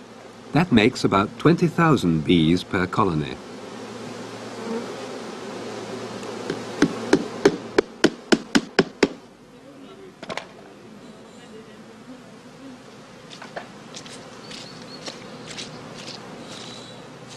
The package crates are homemade on the farm. It is work that is done during bad weather and mainly in wintertime.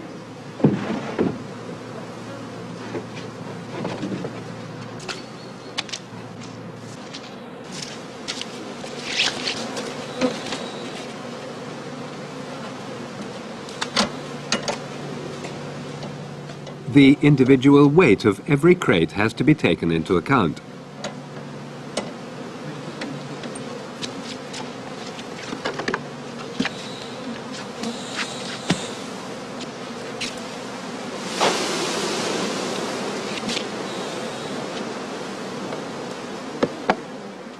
Bees from different colonies put together will allow only one queen to live and to head their new colony.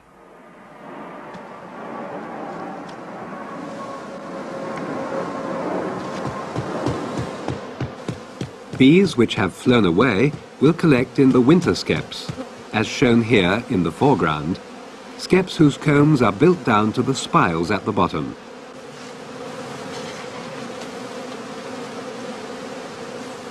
The beekeeper lets bees in 1 out of every 3 colonies overwinter in their own skep.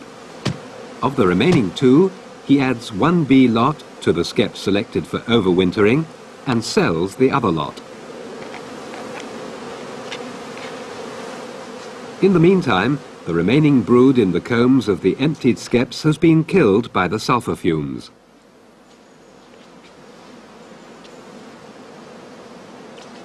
For transport, the entrance remains closed and the skeps are stood on their base.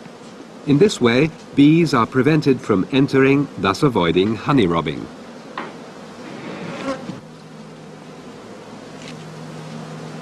New sulfur paper is immediately put into the holes in the ground. In order to protect the combs from heat, the strips are placed into the lateral cavity above which the skep entrance is then aligned.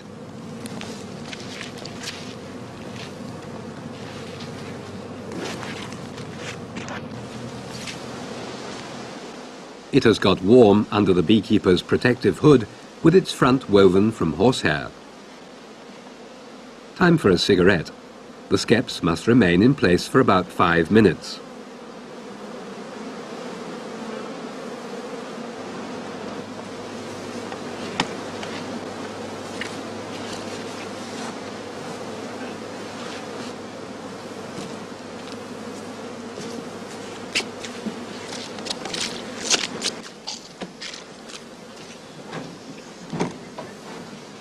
To prevent the bees from scenting the heather honey and collecting on the sulfured skeps, these are removed from the area as soon as possible. Jan takes them to the farm, which consists of 3 buildings, barn, living quarters and shed.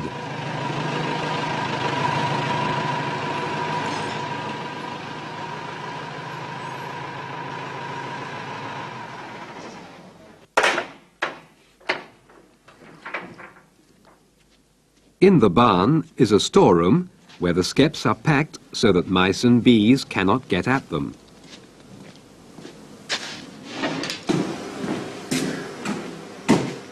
When stacking them, Jan is careful to ensure that the combs remain vertical so that they do not break under the weight and let the honey flow out. The entrance should be on top.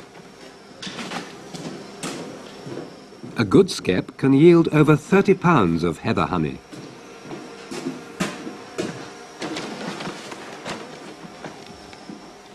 In a good year, up to 1,000 skeps are stored here.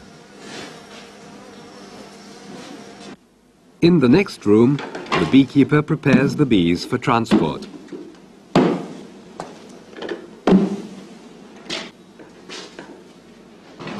The bees readily drink sugar solution, so they are supplied during transport with water for possible cooling and nutrients.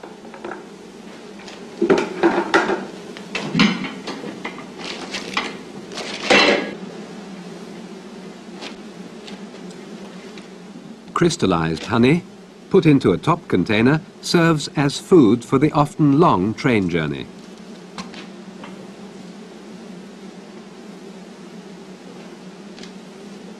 The bees can sustain themselves on this for 3 days.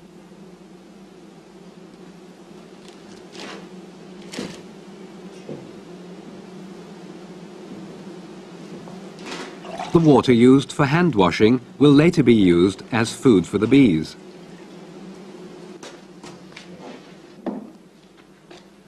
The colonies of bees for sale will be supplied to order to beekeepers all over Germany. The returns on each colony are about 50 marks.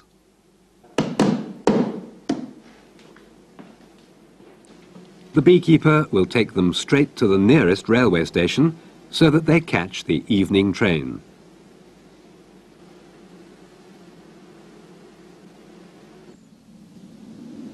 The beekeeper also has a home apiary on the farm. Located undisturbed behind the farmstead, it's a good overwintering place, facing the sun. In space for up to 270 skeps, the colonies are fed here in readiness for overwintering. The transport cloths have already been removed from the skeps.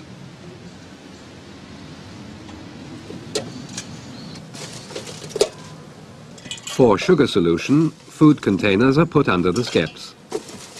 Cut straw gives the bees a foothold so that they can drink the liquid.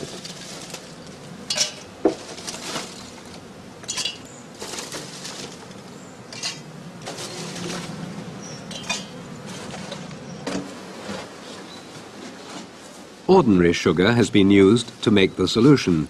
2 kilograms of sugar to 1 litre of warm water.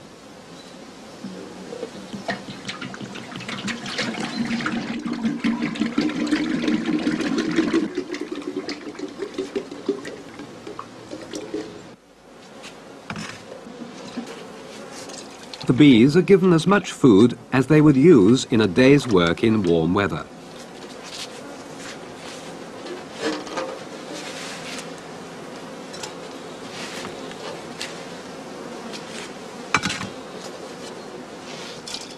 To attract the bees to the food, the beekeeper pours a little solution directly into each skep.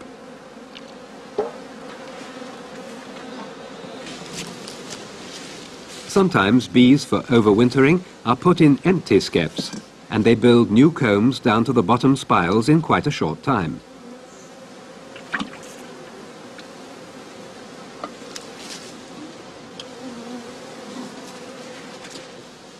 Overwintering colonies are located in 4 or 5 other places nearby, as well as here behind the farm. A total of 600 to 700 colonies are prepared for overwintering, about 10 times as many as a single heather beekeeper could maintain using only traditional technology. The 5 beekeepers in Georg Klintvort's business can work with such a large number of skeps only through the use of modern transport and certain rationalization techniques. After bees in all the skeps have been fed for the first time, the beekeeper must continuously ensure that the bees can obtain enough food to guarantee overwintering. Before he restarts the work, he lights his pipe smoker. Dried ferns are usually burnt in it.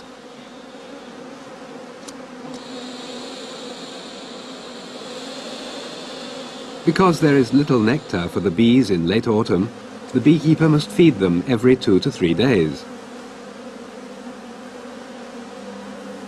On his rounds, he gets to know the condition of the combs in his newly constituted colonies, in which the last brood of the year is now emerging.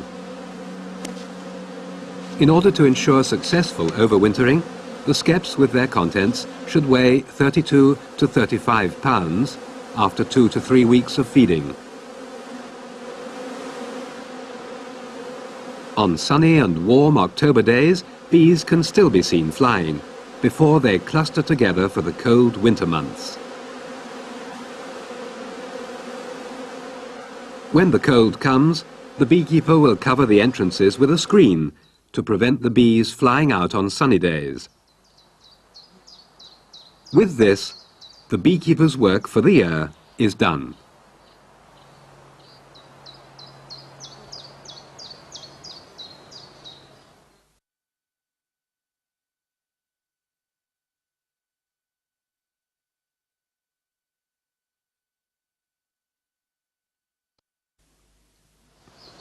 Autumn is harvesting time for heather honey on the farm of Georg Klintvorт.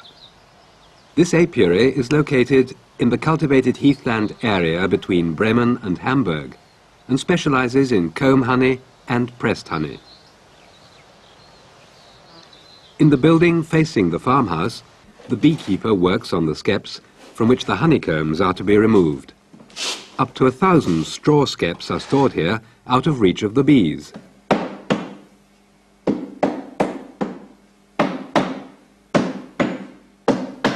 The stability of the combs in a skep is preserved by 6 thin rods or spiles carefully inserted through the sides. The bees have fixed their combs to the spiles, so they must now be carefully removed. The spiles are cut from either rose or black alder wood and will be used again next spring. The combs are also cemented securely to the walls and the top of the skep, but a blow at an angle to the combs will loosen them.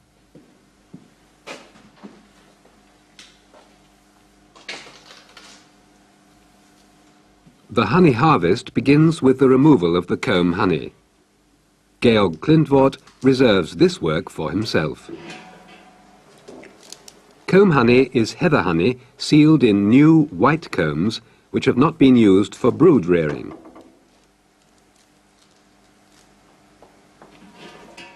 Besides, every comb has empty wax cells and darker cells filled with honey and pollen.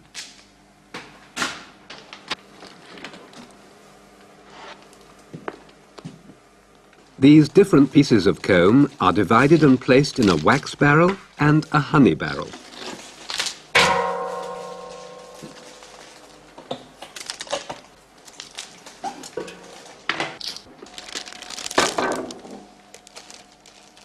The comb honey is cut and packed as pound or half-pound portions by Edeltraud, the apprentice.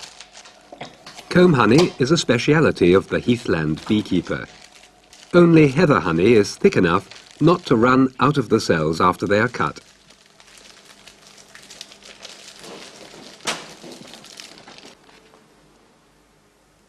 In a Lüneburg-type heather skep, the bees draw out 9 combs. Comb honey is found primarily over the central brood nest in the skep, at the top, and along the wall behind the brood nest.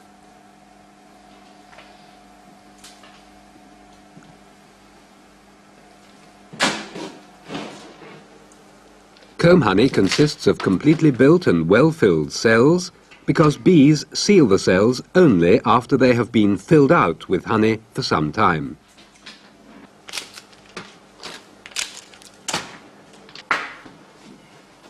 The beekeeper must often jog the skep once more to dislodge the last narrow comb from it.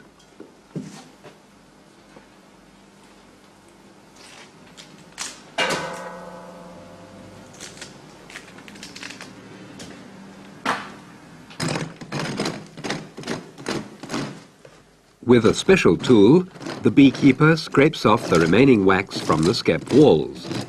Wax has been valued for centuries, so even the smallest pieces are collected.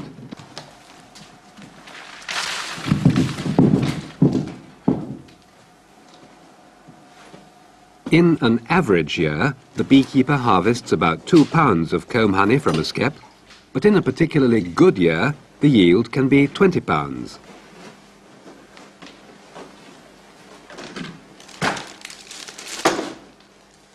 Comb honey is very highly prized.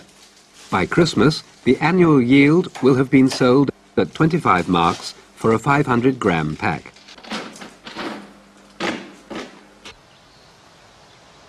Pressed honey is subsequently extracted in a room in the barn which can be well heated. This work is undertaken by Georg Klindvort, the head beekeeper's son, and himself a master beekeeper. He uses a Stade-type screw press. The pieces of comb, which have been cut off during the separation of comb honey and collected in barrels, have been kept warm in a heated cabinet for a day at 35 degrees Celsius.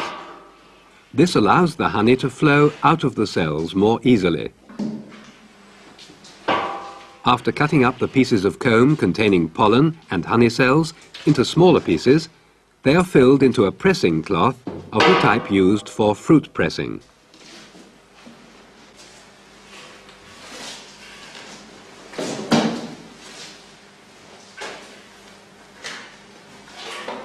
To prevent the cloth opening during the pressing, the ends are twisted together and laid with the opening facing downwards in the press.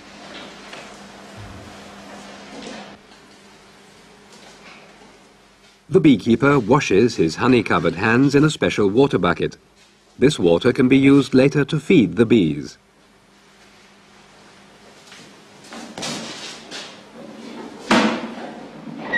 By turning the screw, he forces the block against the pressing cloth.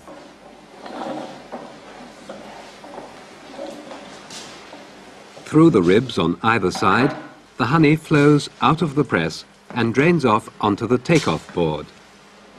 The honey containing tiny pieces of wax and pollen is collected in a bucket.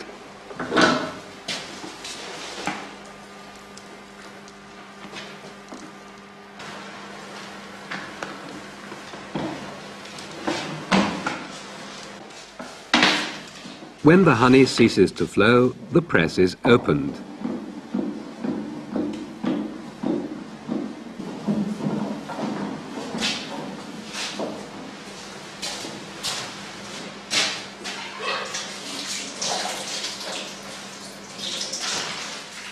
With clean hands, the beekeeper kneads the tightly pressed wax inside the cloth so as to loosen it.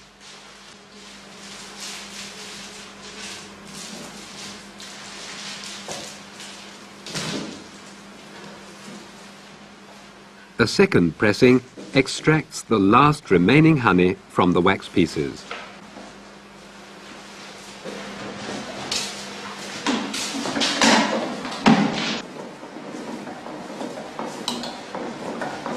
It requires the utmost effort to close the press once more, but finally the last of the honey is squeezed out.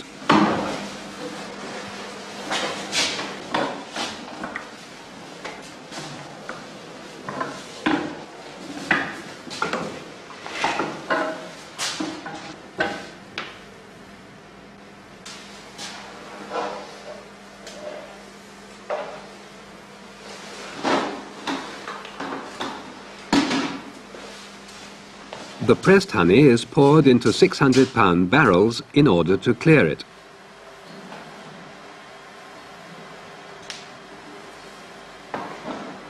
To filter out coarse pieces, the beekeeper pours the honey through a fine mesh screen.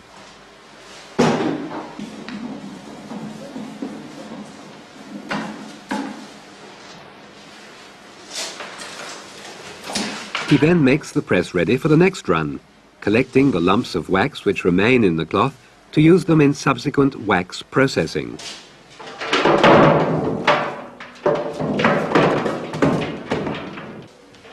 It takes the beekeeper until January to complete the work on the honeycombs from his skeps.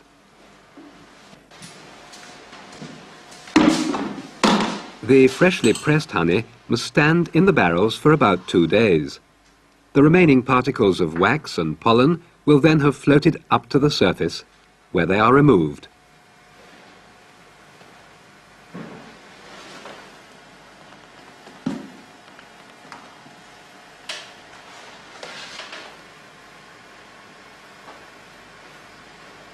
This impure mixture will be used as food for overwintering hives or as stimulant feeding during the springtime.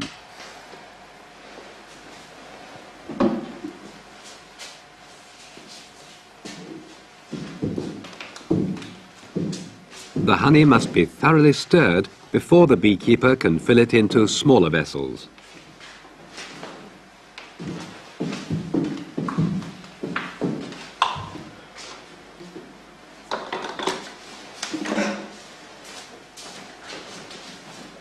The pressed natural heather honey is sold in jars and cans. A pound is priced between 10 and 15 marks.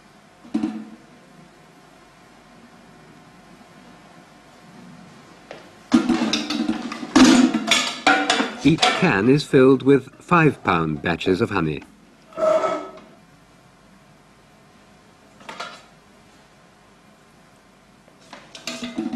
An empty can covers the weights on the scales.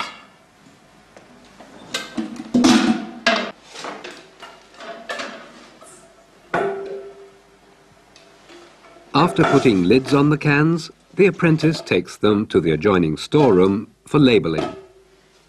The cartons of honey jars are also stored here.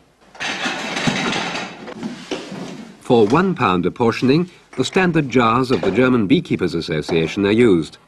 The brand of the association guarantees quality honey.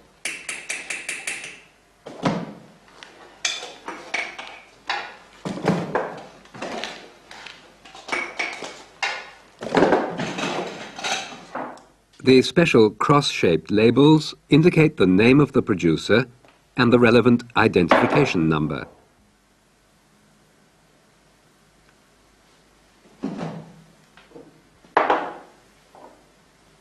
The gluing board is again the responsibility of the apprentice, who finally provides each jar with a marker indicating the type of honey.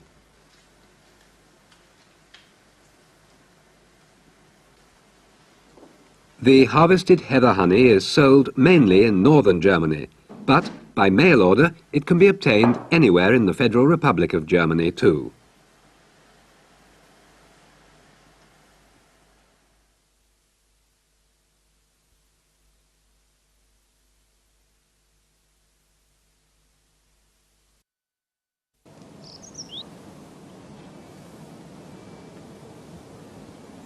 On the cultivated heathland between Bremen and Hamburg, in Langenfelder near Sittensen, stands the farmstead of the head beekeeper Georg Klindworth.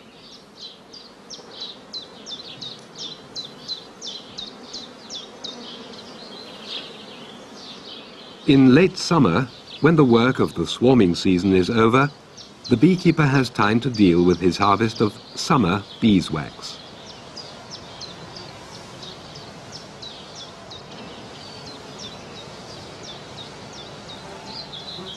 This task is done in the main farm building.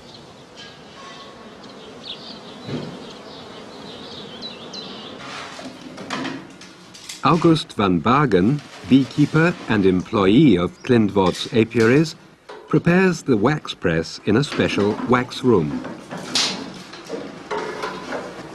He kindles a fire with wood scraps under the big cauldron in which he's going to melt the wax.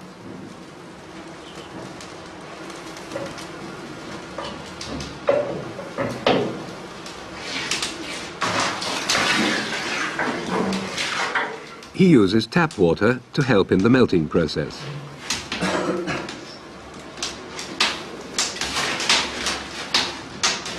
A smaller cauldron is used to heat water for pressing the wax.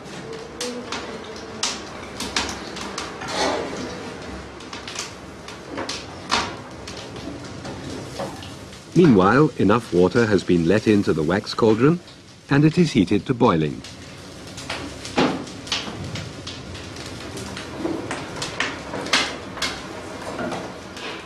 Freshly cut beech logs provide plenty of heat.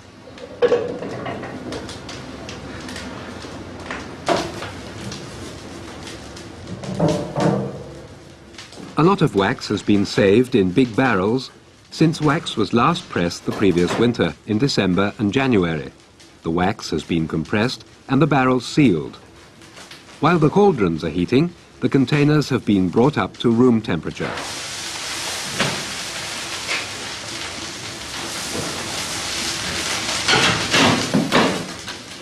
The residues are contaminated with dead bees, larvae, honey, pollen and fragments of straw from the sugar solution feeders commonly used in skep beekeeping.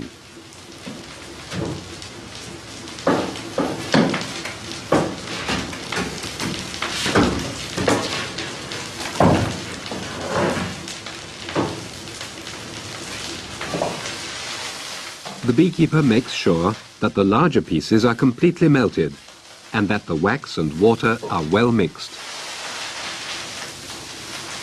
Also, compact pieces of light wax from drone comb, which has been previously melted, must be melted again.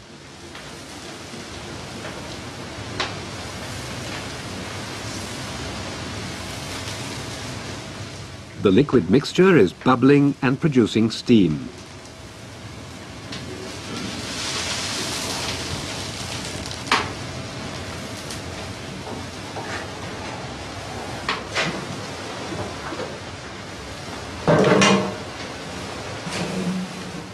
In the wooden press, the cloth used nowadays is of the type manufactured for pressing fruit pulp.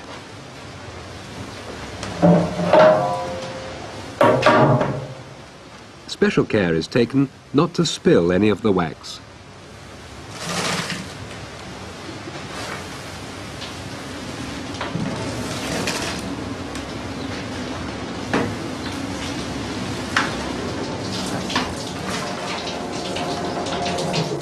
Freed of coarse solid contaminants, the hot wax-water mixture runs into a wooden tub. Only tiny particles can pass through the cloth.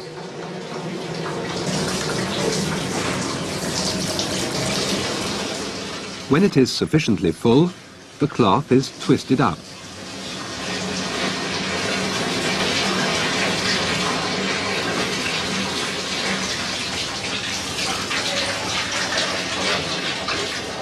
The farmer, Jan Kleindienst-Andrée, one of Georg's brothers, screws the press closed, and the spindle pushes the heavy wooden board against the ribs at the front of the pressing space. This particular model is known as a starter press. After every pressing, the big cauldron is refilled.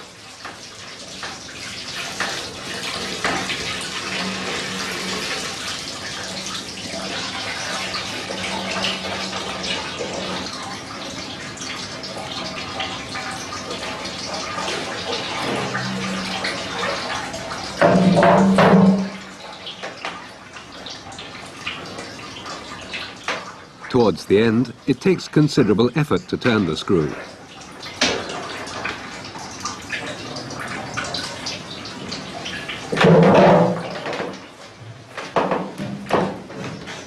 To maximize the yield, the press is opened at this stage to press the wax a second time.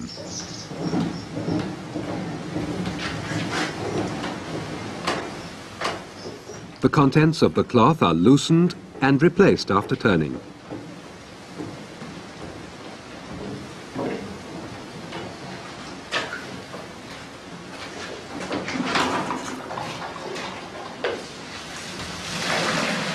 With the help of boiling water, the rest of the wax is washed out.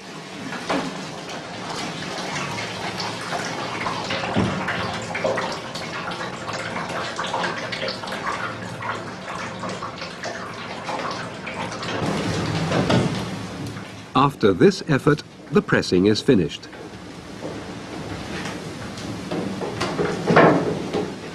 The cloth with the residues is set aside to cool. The wax is added continuously, and, to keep the vessel on the boil, wood is placed on the fire at regular intervals.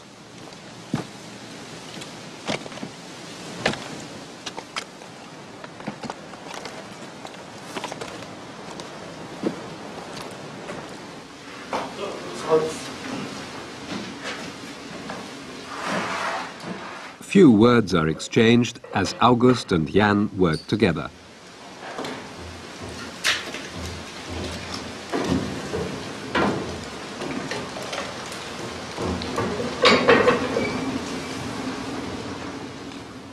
Before reusing the cloth, the cooled residues are discarded.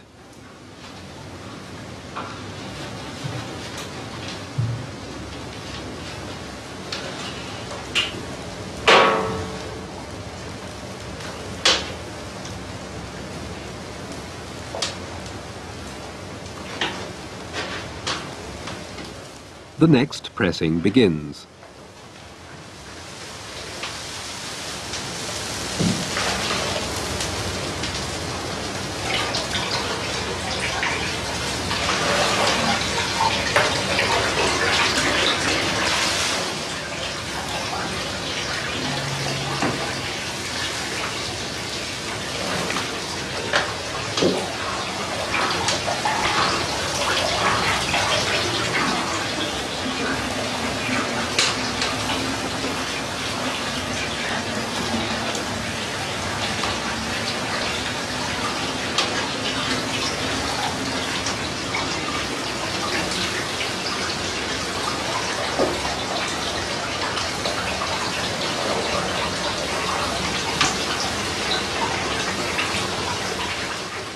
Because of the danger of the hot spurting wax, and to avoid too rapid a cooling process, the press is covered.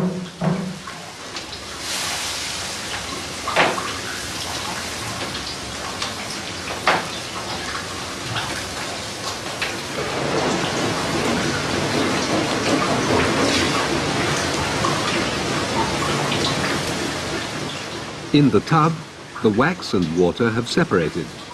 The lighter wax floats so that the contaminated water underneath can be run off.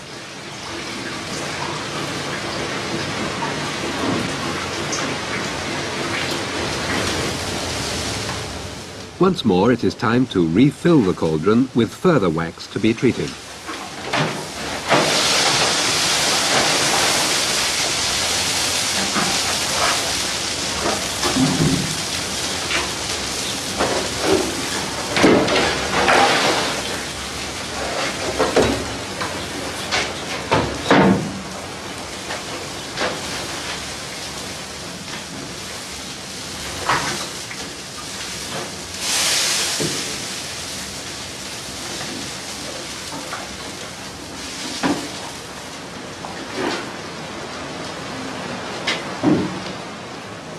As soon as the collecting and cleaning tub is filled with wax, this can be ladled into molds to form wax blocks.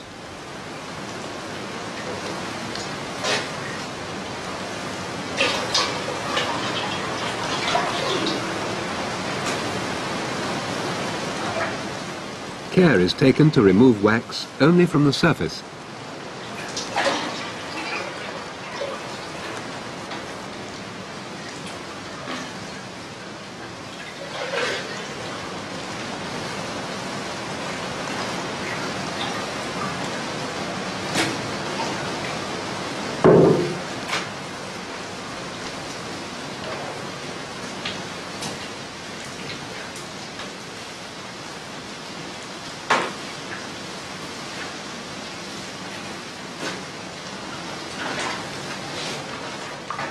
Hot water in the bucket mold prevents the wax from cooling too quickly, which might cause cracks while hardening. The hot water also serves to keep the wax from sticking to the mold and makes it easier for the last of the contaminants to settle.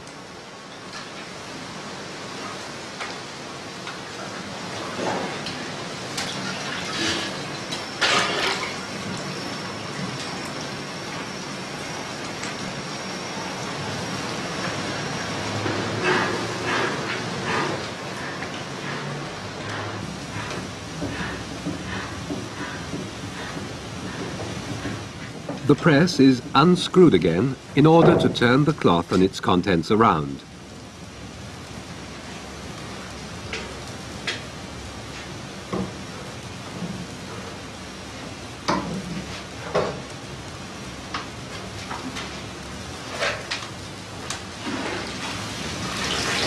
Hot water is added to reheat and rinse the contents.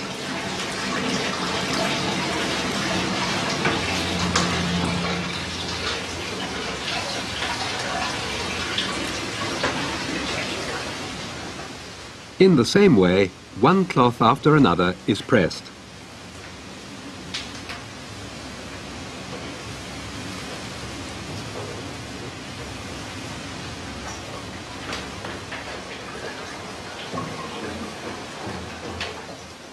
To make room for the newly processed wax, water must continually be let out of the tub.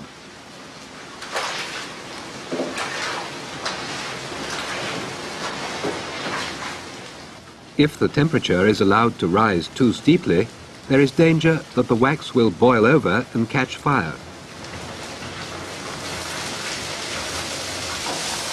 Therefore, the temperature is regulated by adding cold water.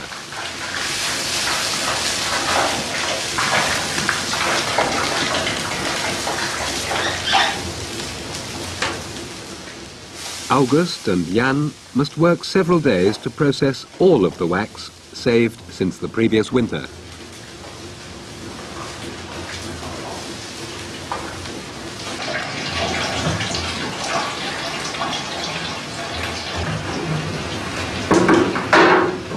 From 3 kilograms of crude wax, 1 kilogram of clarified wax is obtained.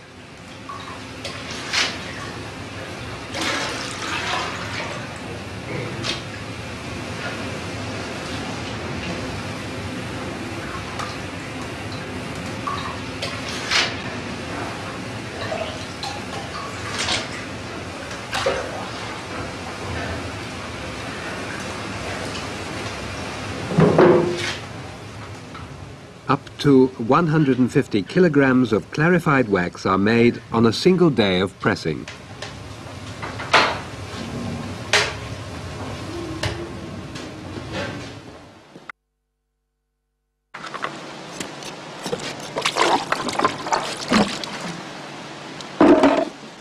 The wax blocks must be cooled at least a day before finishing. This work is done by the head beekeeper Georg Klindvort himself. His brother Jan helps him.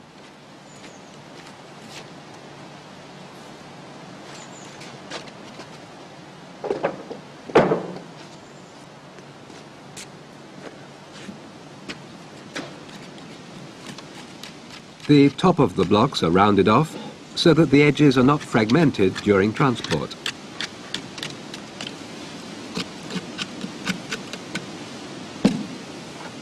At the bottom of each bucket mould, a thin layer of fine impurities has settled out of the wax. This layer is pared off the block and discarded.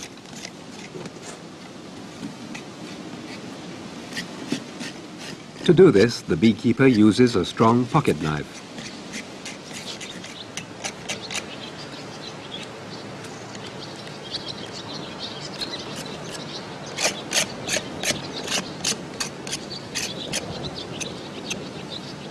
Typically, for summer wax, wasps and flies become embedded in the top layer during the cooling process. They must also be removed. The cleaner the wax, the higher the price it fetches when it is sold.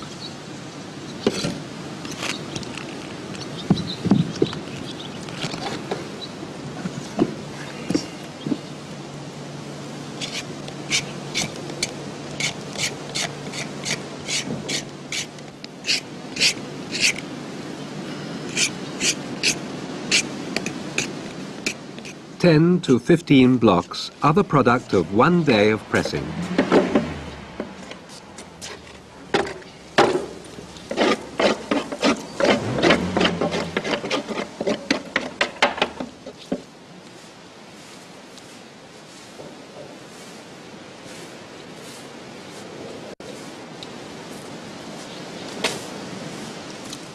Because wax is so valuable, the parings cleaned off the blocks are saved for the next pressing.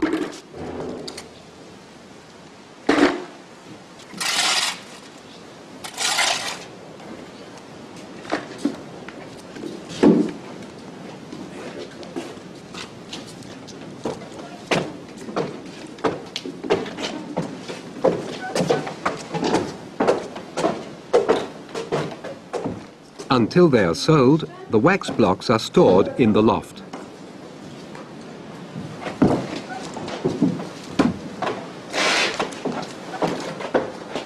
The average weight of these wax blocks is 8.5 kilograms.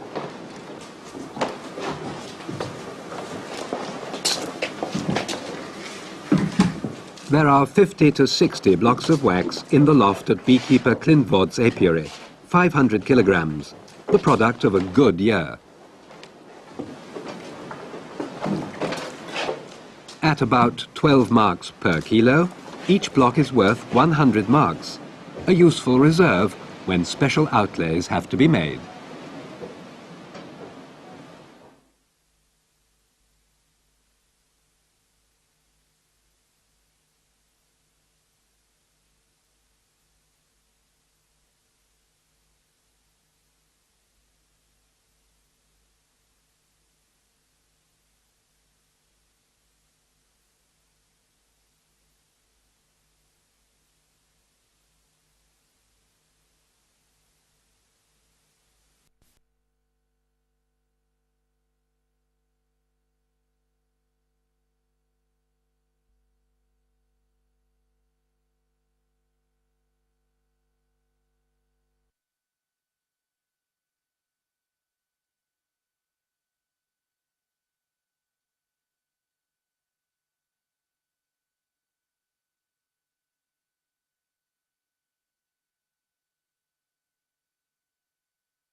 Two elderly beekeepers are going to show us how they make a skep beehive by coiling bundles of straw.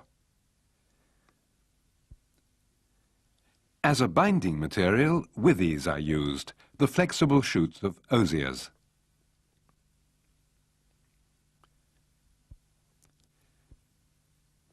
The farmer, Fritz Finkenstedt, 67 years of age, cuts suitable shoots close above the ground with his penknife.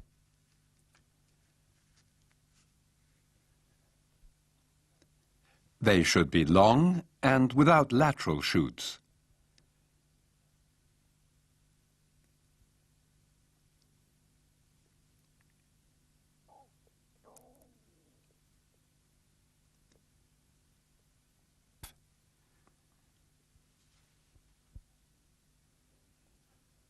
Brambles, the boiled roots of fir trees or reeds were also used in this region.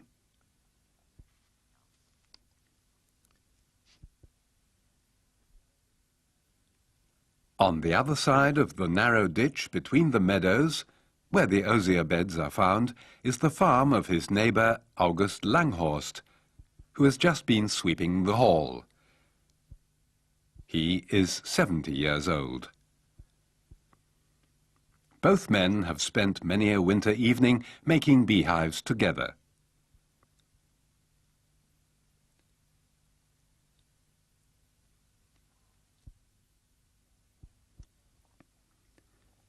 Now they start preparing the straw for the skep beehive.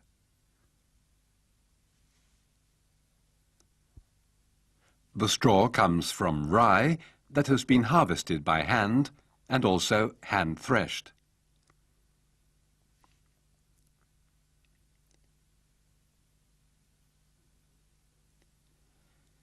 With a wooden rake, Fritz Finkenstedt combs out the short loose pieces and the leaf blades.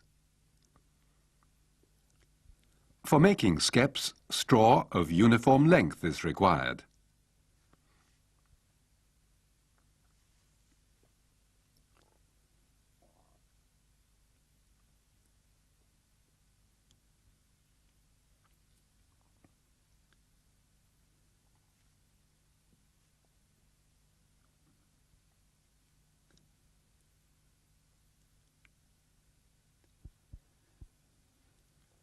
Straw from sandy, hungry soil is most suitable because it is stronger and not so liable to snap.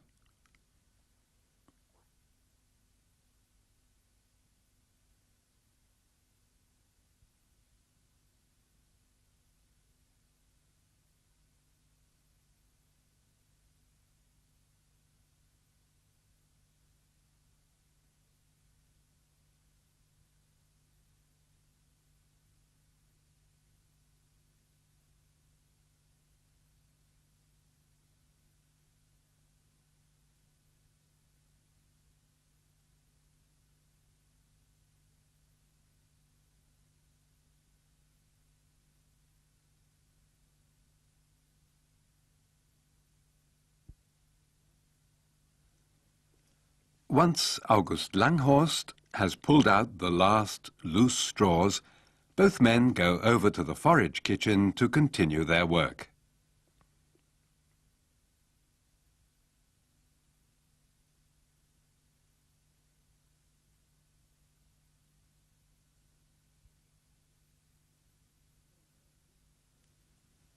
Neighbour Finkenstedt occupies himself with the freshly cut withies.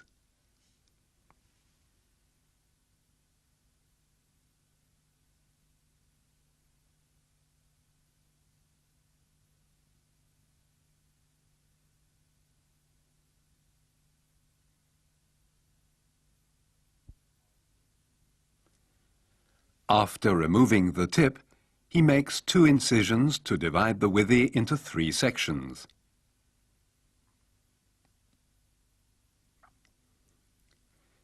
Into these incisions he presses a carved wooden jemmy and splits the withy from top to bottom.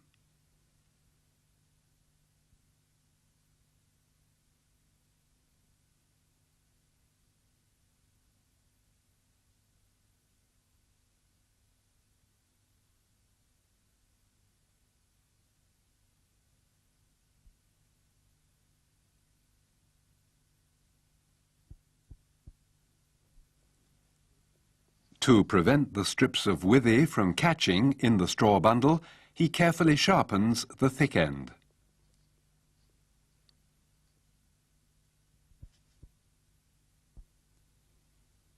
He smooths the split edges and split surface as well.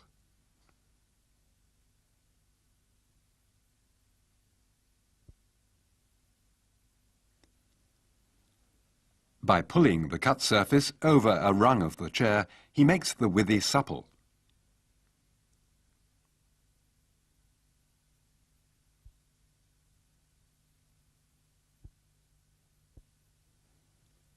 Now the skep maker can commence skep coiling.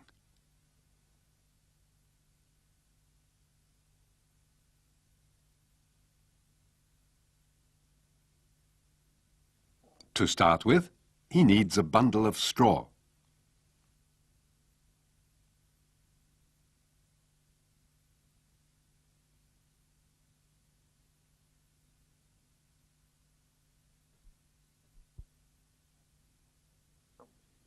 At the upper, thinner end, he bends the straw back and pulls a ring of cow horn over the bundle. The ring serves as a template for the thickness of the straw coil and helps to keep it together.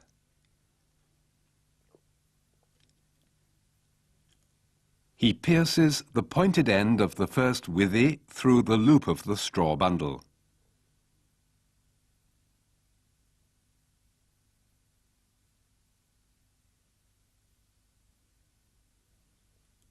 He fixes the end by pulling the next wrapping of the withy tight. The skep beehive will be built up in a coil made from a single large bundle of straw.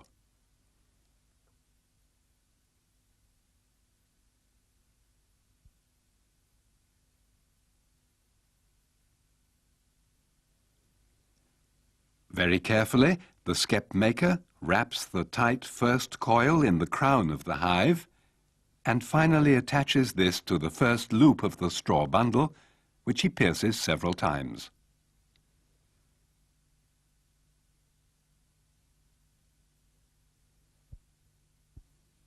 Where necessary, he uses an awl to pierce the bundle.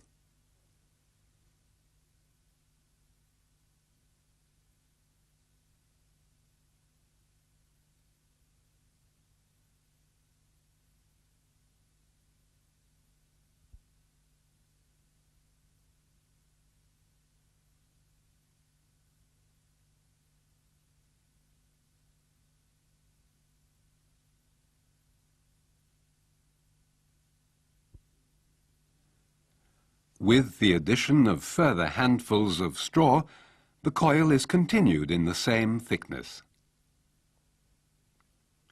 The cow horn ring template is an important help here. Using the technique known as wrapped and pierced coiling, the coil spirals are closely interlinked.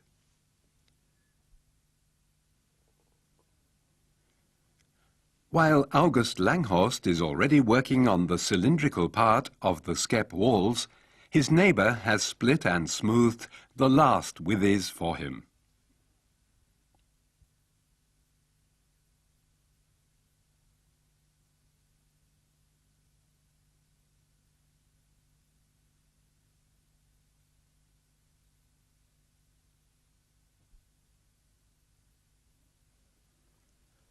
Next day, the skep maker continues with his work alone.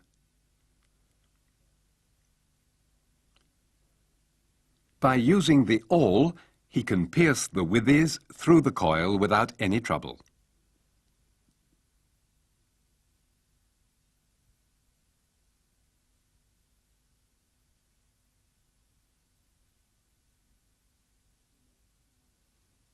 To make the hive entrance for the bees, he cuts out about 1/3 of the coil over a length of 8 centimeters.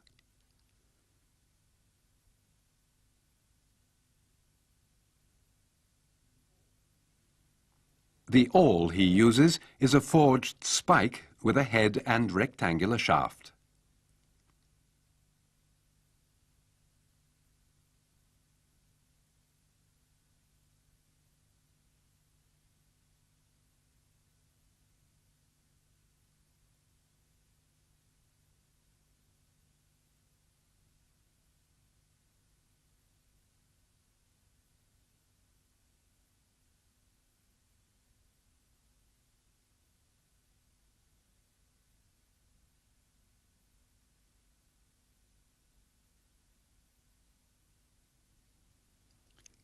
The end of a bundle is sewn up and cut off short.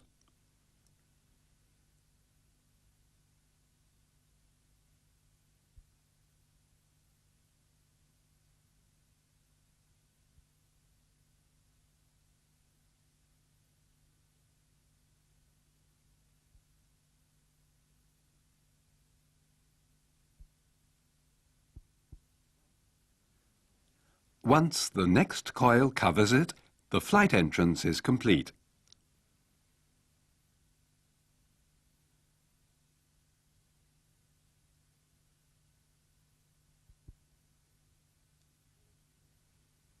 Occasionally, the skep has to be pressed into the right cylindrical shape.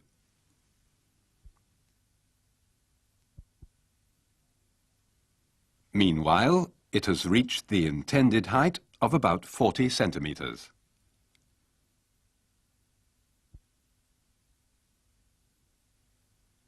The ring template is no longer required.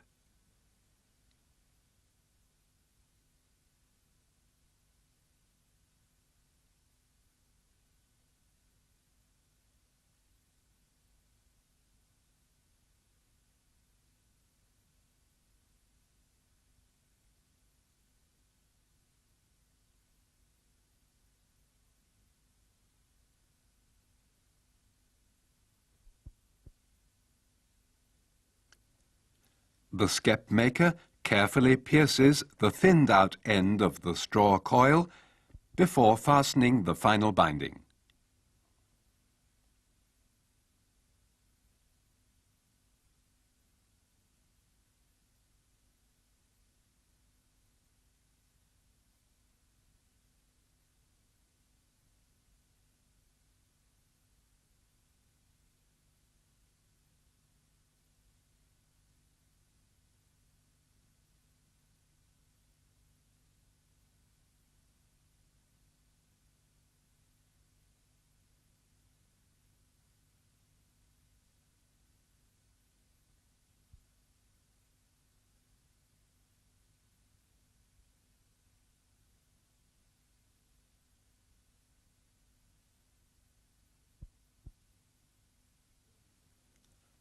The beehive is complete.